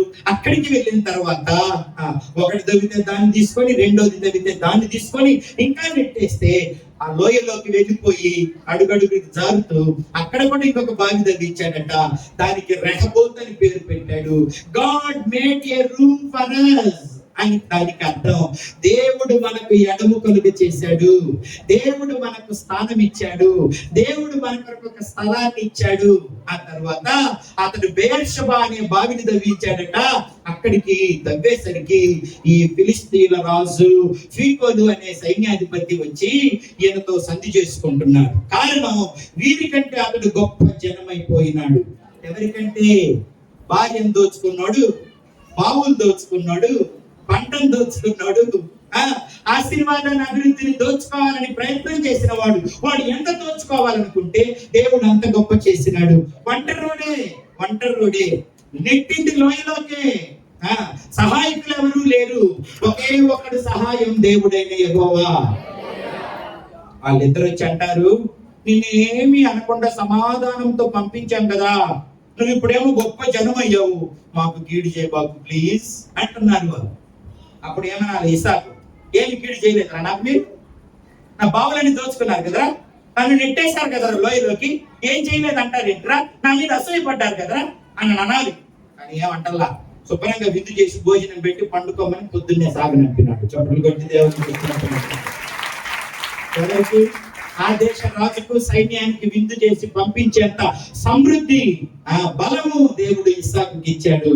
ఒంటరివాడే, లోయలో ఒంటరివాడే, తండ్రి లేనివాడే, తల్లి లేనివాడే, అన్నదమ్ముల సహకారం లేనివాడే తన దగ్గరున్న ఆ ప్రజలతోనే, తన బలహీనులైన ఇద్దరు పిల్లలతోనే దేవుని సహాయంతో ఇస్సాకు గెరారు లోయలో ఆ సమాధానకరమైన స్థితిని, సమృద్ధికరమైన స్థితిని పొందుకున్నాడు. ఇందాక దేవుని మందిరంలో సమాధానం ఉంటుంది, బలం ఉంటుంది, సమృద్ధి ఉంటుంది, సంతృప్తి ఉంటుంది అని చెప్పాడే. ఆ సమృద్ధి అతనికి దొరికింది. ఆ గెరారు లోయలో బలిపీఠం కట్టాడు, బలిపీఠం పక్కనే గుడారం వేశాడు. దేవుడు అతన్ని దీవించినాడు. చెప్పండి దేవుడిని వదిలిపెట్టకండి, బలిపీఠాన్ని వదిలిపెట్టకండి, దేవుని గుడారమైన దేవుని మందిరాన్ని వదిలిపెట్టకండి. ఆయనతో ఉండి ప్రార్థన చేయండి, ప్రభు అద్భుతాలు చేస్తాడు. మేము ఎప్పుడు దేవుడు వదిలిపెట్టడు. ఎలాంటి పరిస్థితులన్నింటినీ సమృద్ధితో దేవుడు నింపుతాడు. పల్లెకూరు అనే ప్రాంతానికి వెళ్ళాను. అక్కడ వెంకటేశ్వరమ్మ అని ఒక అక్క ఉన్నారు. ఆమె ప్రభువుని నమ్ముకున్నారు. అయితే వాళ్ళ బంధువులందరూ వారు వేరే అన్య విశ్వాసాల్లో ఉండటం వలన ఈమె భర్తను దేవుని నమ్ముకున్నందుకు వాళ్ళు నెట్టేసేసి చిల్లి గవ్వ ఇవ్వమని చెప్పి పంపించారు. మాకు దేవుడే కావాలి, చిల్లి గవ్వ అవసరం లేదులే, మీరే ఉంచుకోండి మొత్తం అని మొత్తం ఆస్తి వదిలిపెట్టి పల్లెపల్లి ప్రాంతానికి వచ్చారు. వాళ్ళకి ఇద్దరు కవల పిల్లలు, డానియల్, ఎహెజ్కేల్ అని ఇద్దరు పిల్లలు. ఆ ఇద్దరు పిల్లలు అప్పుడే పుట్టారట. అప్పుడు పంపించేశారు. ఆయనకు గవర్నమెంట్ టీచర్ ఉద్యోగం ఉండే. సరే పంపిస్తే పంపించారులే, దేవుడే దీవిస్తారని ఆ ప్రాంతానికి వచ్చి చక్కగా కొంత స్థలం తీసుకొని లోన్ పెట్టుకొని అప్పు తీసుకొని ఇల్లు కట్టడం ప్రారంభించాడు. అయితే స్కెల్టన్ తయారైపోయింది. కిటికీలకు రెక్కలు లేవు. అర్థమవుతుందా? కిటికీలకు రెక్కలు లేవు, తలుపులు లేవు, మెట్లు లేవు, ప్లాస్టింగ్ వైరింగ్ ఏమీ లేదు. ఊరికే స్కెల్టన్ మాత్రమే తయారైంది. ఆ స్కెల్టన్ మాత్రమే తయారైనప్పుడు వాళ్ళ బంధువులు చూశారు. ఏమిట్రా, వీడికి ఆస్తి ఇవ్వకపోయినా కూడా వీడు వెళ్ళిపోయి బాగా ఇల్లు కట్టుకుంటున్నాడు, బాగా బతుకుతున్నాడే, వీడి బలం వీడి ఉద్యోగమే కదా, ఆ ఉద్యోగం దీపిద్దామని 1 ఎకరం అమ్మి ఆ లంచం ఇచ్చి అతని ఉద్యోగం సర్టిఫికెట్ అన్ని దొంగ అని చెప్పి అతని ఉద్యోగం దీపించేదాకా వాళ్ళ కడుపు మంట చల్లారు. ఉద్యోగం ఎప్పుడైతే పోయిందో ఈ వెంకటేశ్వరమ్మ భర్త దిగులు పడి కిడ్నీలు దెబ్బతిని చనిపోయింది. చనిపోయే నాటికి వెంకటేశ్వరమ్మకి బయటికి వెళ్ళి అగ్గిపెట్టి తెచ్చుకోవడం కూడా చేత కాదు. అంత చక్కగా చూసేవాడు. సడన్ గా చచ్చిపోతే, అప్పులన్నీ మిగిలిపోతే, సగం సగం కట్టిన ఇల్లు మిగిలిపోతే ఏం చేయాలో తెలియక దేవుడా ఏంటి ఇట్టగైపోయింది, నన్ను తీసుకుపోకపోయావా, ఆయన నచ్చకపోయావా అంటుందట. ఎవరిని తీసుకోవాలి, ఎవరిని ఉంచాలో మనం చెప్పాలి దేవుడికి.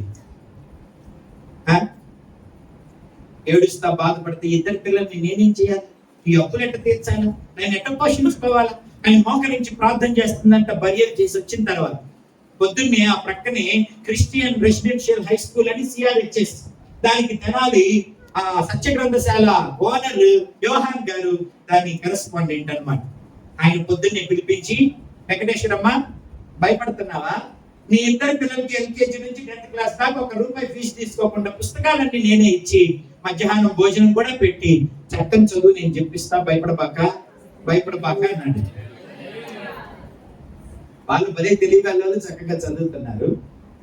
వాళ్ళ చదువు సరే, వాళ్ళ మధ్యాహ్నం భోజనం సరే, మరి ఎట్లా ఇంట్లో ఉప్పు పప్పు కారం, పొద్దున టిఫిన్, సాయంత్రం భోజనం, ఇవన్నీ ఎట్లా అని ఆలోచిస్తా మళ్ళీ ప్రార్థన చేస్తుందట. అప్పుడు ఆయన మరుసటి రోజు పిలిపించి, వెంకటేశ్వరమ్మ నీకు ఏబిసిడీలు వచ్చా అన్నాడు. ఎంత చదువుకున్నా? 5వ తరగతి చదువుకున్నానండి. ఏబిసిడీలు వచ్చండి.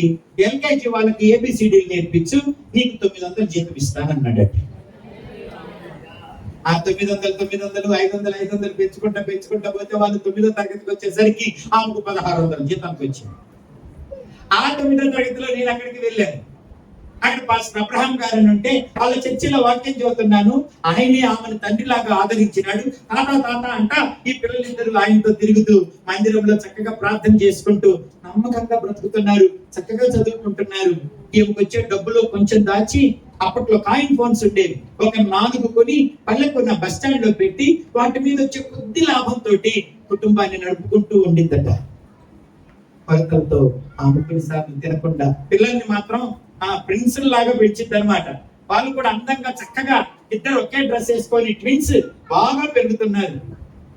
నేను అక్కడికి వెళ్ళిన రోజు వాక్యం చెప్పాను. అయిపోయిన తర్వాత ఆమె నా దగ్గరికి వచ్చి అనింది, ఈరోజు వాక్యం అంతా నా గురించే చెప్పావు తమ్ముడా అనింది. అయితే సంతోషం అక్క, ధైర్యంగా ఉన్నావుగా అన్నాను. వచ్చి మా ఇంటికి వచ్చి ప్రార్థన చేయవా అని చెప్పి ఇంటికి వెళ్ళాక ఈ స్టోరీ అంతా నాకు చర్చిలోనే చెప్పింది. ఇంటికి వచ్చి ప్రార్థన పెట్టమని. సరేనని ఆ ఇంటికి వెళ్ళి ప్రార్థన పెట్టడానికి ఏ వాక్యం చెప్పాలి ప్రభు అని అడుగుతుంటే రాజులు 2వ గ్రంథం 4వ అధ్యాయంలో ఒక విషయం ఉంది. ఆ విషయాన్ని చెప్పమన్నాడు. ఆ విషయం అచ్చంగా ఏల విషయంలాగే ఉంది. అక్కడ భక్తిపరుడైన భర్త చచ్చిపోయాడు, భార్య విధవరాలై 2 పిల్లలు అప్పుల పాలైపోయినారు. అప్పుల వాళ్ళు వచ్చి పట్టుకెళ్ళిపోబోతున్నారు బానిసలుగా. కాబట్టి అప్పుల భారంతో ఆదరణ లేక ఆదాయం లేక ఉన్న వ్యక్తిని అక్కడ కష్టాలు ఎదుర్కొంటుంటే ఆవిడ ఎలీషా దగ్గరికి వెళ్ళి విషయం చెబితే, నీ ఇంట్లో ఏముంది అని అడిగితే, నా ఇంట్లో నూనె కుండ ఉంది అని చెబితే, ఖాళీ కుండలు తెచ్చి ఈ నూనె కుండను ఉంచి ఆ కుండలన్నీ నిండిన తర్వాత వెళ్ళి అమ్ముకొని అప్పులు తెచ్చుకోమని చెప్పిన సందర్భం అది. బాగుంది, పరిష్కారం కూడా బాగా వచ్చింది, బానిసత్వం కలిగిపోయింది, ఆర్థిక సమృద్ధి కూడా కలిగింది, అంతా బాగుంది. కానీ ఇప్పుడు ఈ వాక్యం తీసుకెళ్ళి ఆమెకు చెబితే, అప్పుడు చేసిన సంగతి ఇప్పుడు చేస్తావా? అప్పుడు నూనె కొండతో చేసేవాళ్ళకి అద్భుతం, ఇప్పుడు ఏం కొండతో చేస్తావేమో అద్భుతం అని నేను అడుగుతున్నాను దేవుడితో. అప్పుడు దేవుడు అన్నాడు, నీకెందుకురా, నోరు మూసుకొని చెప్పమని చెప్పు, అద్భుతం ఎట్ట చేస్తానో నేను చేస్తా, నువ్వు కూడా శుద్ధు గాని వెళ్ళి చెప్పు అన్నాడు. సరే నేను వెళ్ళి చెప్తూనే అక్కతో చెప్పాను. అక్కడ విధవరాలు, ఇక్కడ నువ్వు విధవరాలి, అక్కడ 2 కొడుకులు, ఇక్కడ కూడా 2 కొడుకులు, అక్కడ భక్తిగల భర్త చచ్చిపోయాడు, ఇక్కడ నీ భక్తిగల భర్త చచ్చిపోయినాడు, అక్కడ అప్పులు ఇక్కడ అప్పులు, అక్కడ భవిష్యత్తు భయం ఇక్కడ భవిష్యత్తు భయం. అక్క చెప్పడానికి బాగుంది, నీకు సరిపోయినట్టే, కానీ చెప్పమన్నాడు దేవుడు. నేను చెబుతున్నాను, అక్కడ అద్భుతం చేసి అప్పులు తీర్చాడు, వాళ్ళని బతికించాడు, మీకు కూడా చేస్తానన్నాడు.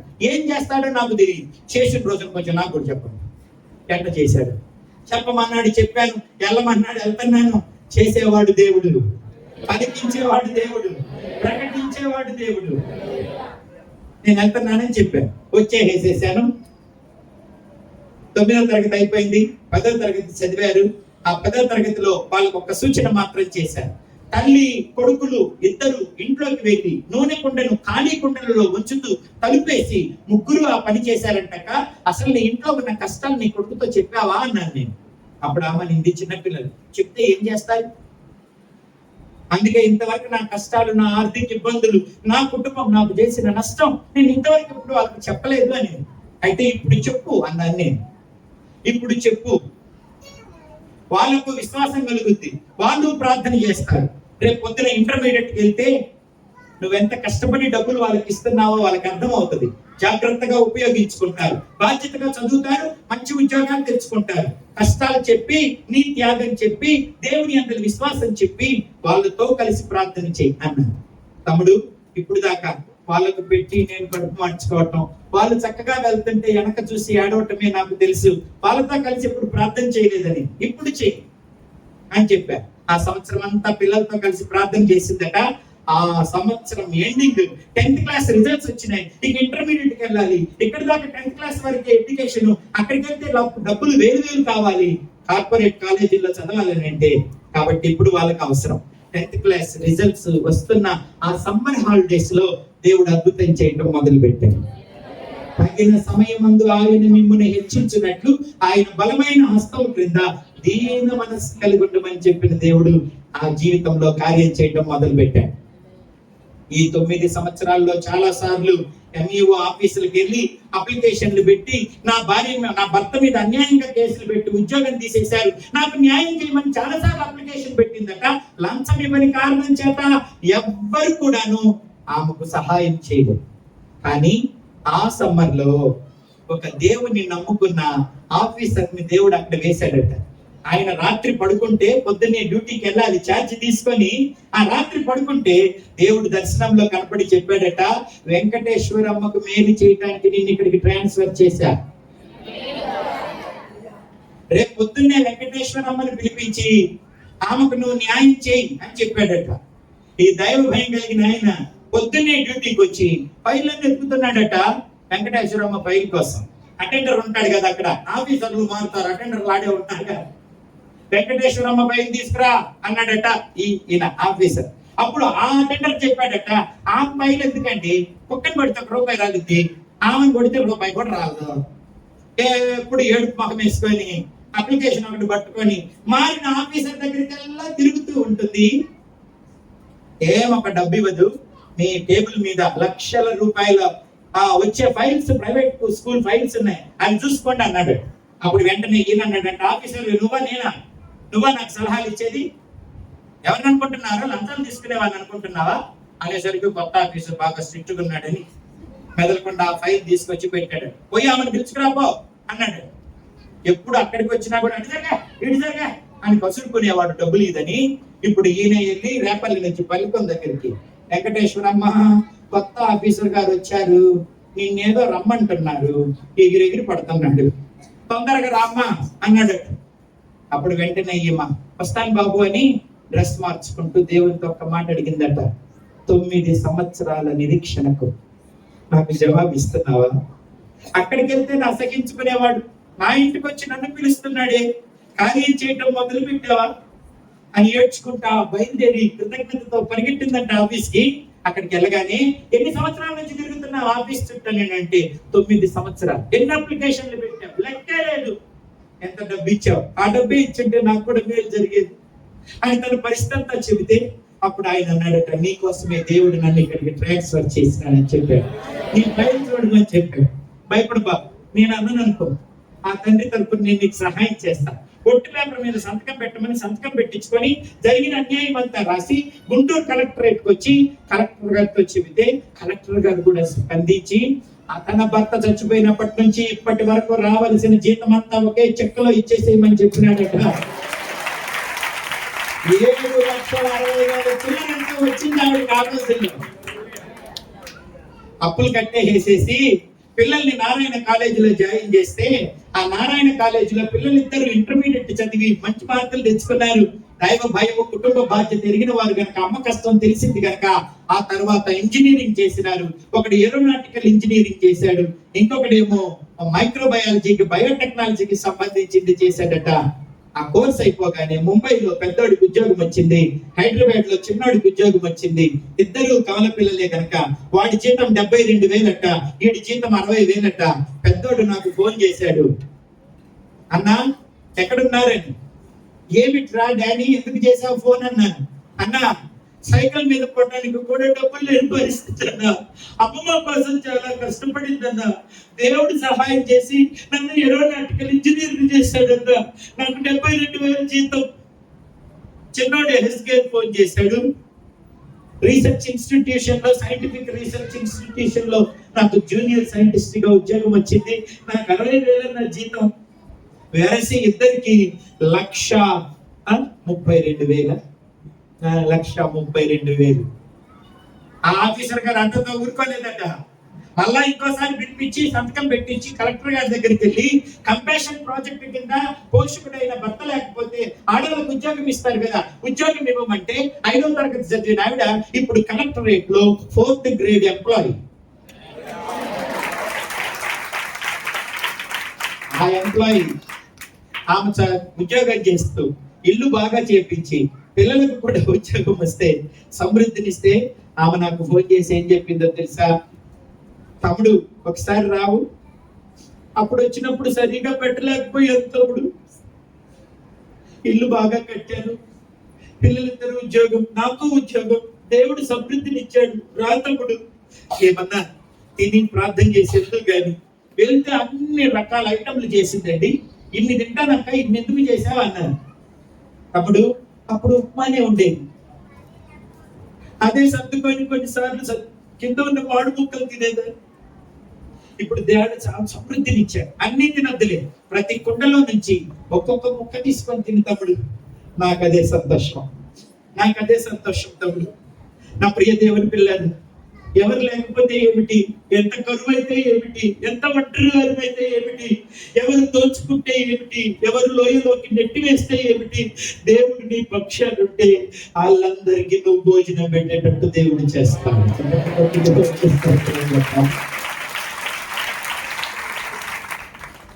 ఎన్నో లోయలు, ఆ లోయలన్నింటిలో దేవుడు చేసిన అద్భుత కార్యాలు చాలా ఉన్నాయి. టైం అయిపోతుందేమో, అందుకని నేను ముగిస్తా. ఓకేనా? మీరు ఇప్పుడు 10 గంటలకు వెళ్ళిపోతారా? అంటే 8 గంటలకు వెళ్తారు ప్రతి ఆదివారం? అయ్యా అలవాటేనా? నేను చెప్పమంటారా ఆపమంటారా? ఎంతమంది చెప్పాలనుకుంటున్నారు? ఒకరిద్దరు లెక్కిపోతేను మీరు పోలేక కూర్చున్నారేమో అనుకుంటున్నారు. చెప్పనా వద్దా? ఓకే. ఆ? ఎటు? ఆ. ఆయన చూస్తున్నా. కాబట్టి లోయలన్నీ దేవుడు పూర్తి చేస్తాడు. అర్థమవుతుందా? లోయలలో లోతులలో యెహోవా నా కాపరి, సముద్రములో సమరములో యేసయ్య నా ఊపిరి, యెహోవా నా కాపరి, యేసయ్య నా ఊపిరి, నాకు లేని లేదు. లోయలలో లోతులలో యెహోవా నా కాపరి, సంద్రములో సమరములో యేసయ్య నా ఊపిరి. కాబట్టి ఏ కష్టమైనా, ఏ పోరాటమైనా, ఏ యుద్ధమైనా, ఏ కొరతైనా, అది మానసికమైనదైనా, సామాజికమైనదైనా, శారీరక సంబంధమైనదైనా, ఆత్మీయమైనదైనా, ఏ పోరాటమైనా భయపడద్దు. ప్రభు నీతో ఉన్నాడు. నీ లోయలు పూడుస్తాడు, విశ్రాంతి స్థలాలుగా మారుస్తాడు, నిన్ను ఎత్తుకొని మోస్తాడు. నీ యావత్ బాధలో ఆయన కూడా బాధను అందుతాడు, నిన్ను చెయ్యి వదిలిపెట్టడు. చూడండి, యెషయా గ్రంథంలోనే ఒక మాట, యెషయా గ్రంథంలో దేవుడు చెప్పిన ఒక మాట, తన ప్రజల పట్ల ఆయన చేసే ఒక కార్యాన్ని గురించి ప్రభు చెప్పడం మనం చూస్తాము. 63వ అధ్యాయము 8వ వచనం. వారు నా జనులనియు అబద్ధములాడనేరని పిల్లలనియు అనుకుని ఆయన వారికి రక్షకుడాయను, వారి యావత్ బాధలో ఆయన బాధనందెను.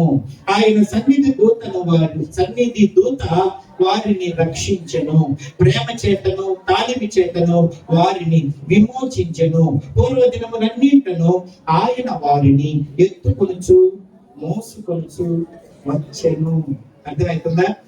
ఇశ్రాయేలీయులకు ఎలాంటి మేలు దేవుడు చేశాడో ఆయన పిల్లలమైన మనందరికీ కూడా ఆయన అదే మేలు చేస్తాడు. ఇశ్రాయేలు అని అంటే చిల్డ్రన్ ఆఫ్ గాడ్, దేవుని ప్రజ, దేవుని పిల్లలు. మనమందరం కూడా ఆయన పిల్లలమే. ఎందరూ తనను అంగీకరిస్తారో వారందరికీ తన పిల్లలకు ఆయన అధికారాన్ని అనుగ్రహించాడు. యూదులని గ్రీస్ దేశస్తులని భేదం లేదు, ఒక్క ప్రభువే అందరికీ ప్రభు అయ్యుండి తనకు ప్రార్థన చేయు వారందరి ఎడల కృప చూపుటకు ఆయన ఐశ్వర్యవంతుడై ఉన్నాడు. అర్థమవుతుందా? కనుక దేవుడు మనల్ని మోస్తాడు, మనల్ని ఎత్తుకుంటాడు, తన దూతనిచ్చి మనల్ని రక్షిస్తాడు. మన యావత్ బాధలో ఆయన బాధను అందుతాడు. నువ్వు వస్తావా ఒకసారి? ఇట్రా. ఎత్తుకోవటం రాడా నాన్నట్టు, ఎత్తుకోవటం మోయటంలో ఉన్న తేడా నీకు చూపిస్తా. ఏంటి అట్ట నీళ్ళు కప్పలేదు, కాళ్ళట్టు ఇటు పెట్టు, నాన్న ఎత్తుకుంటావు, కాళ్ళట్టు ఇటు పెట్టా. వీడు పాస్టర్ గారిని కాలతోదంటే బాగోదన్నట్టు కాలు బయట పెట్టినట్టున్నాడు అండి. పర్లేదు, మీ నాన్న ఎత్తుకున్నట్టు ఎత్తుకుంటారా?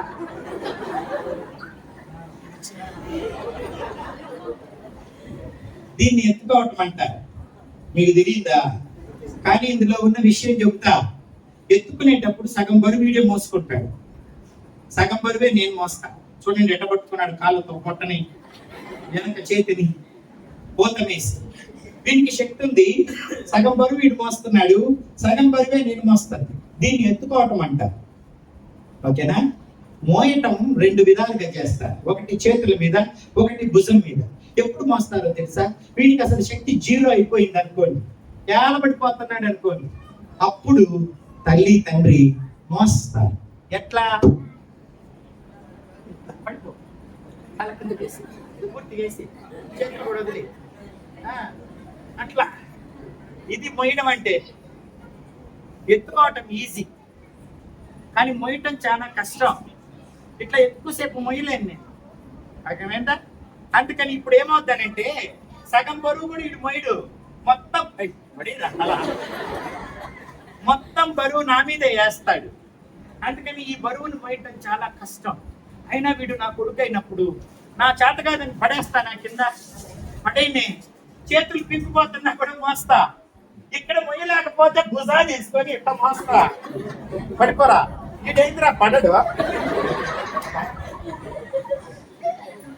ఇట్టాగన్నా మోస్తా, వీడు లెగిసేదాకా మోస్తా, వీడికి బలం వచ్చేదాకా మోస్తా, వీడు కాలు నిలిపేదాకా మోస్తా. అర్థమైందా? ఇప్పుడు ఆ పిల్లడు లాంటి వారే మీరు అనుకోండి. మీకు సగం శక్తి ఉంటే ఎత్తుకొని మోస్తాడు, పూర్తి శక్తి ఉంటే చేయి పట్టుకొని నడిపిస్తాడు. శక్తి లేదు, నేను నడవలేనంటే సంకని ఎత్తుకుంటాడు. అది కూడా నా వల్ల కాదనంటే చేతుల మీదనో భుజాల మీదనో మోస్తాడు, కానీ నిన్ను వదిలిపెట్టడు. చప్పట్లు ఎప్పటిదాకా మోస్తాడు? నువ్వు మళ్ళా కాలు మోపి నిలిపేదాకా మోస్తాడు. నీకు బలం ఇస్తాడు, నిన్నెప్పుడు వదిలిపెట్టాడు. మనుషులు వదిలిపెడితే దేవుడు వదిలిపెట్టాడు. పరిస్థితులు మారితే దేవుడు మారడు. నీ వయస్సు మారితే దేవుడు మారడు. మారని దేవుడవు నీవేనయ్యా, అరుగై ఉండలేదు నీకు యేసయ్యా.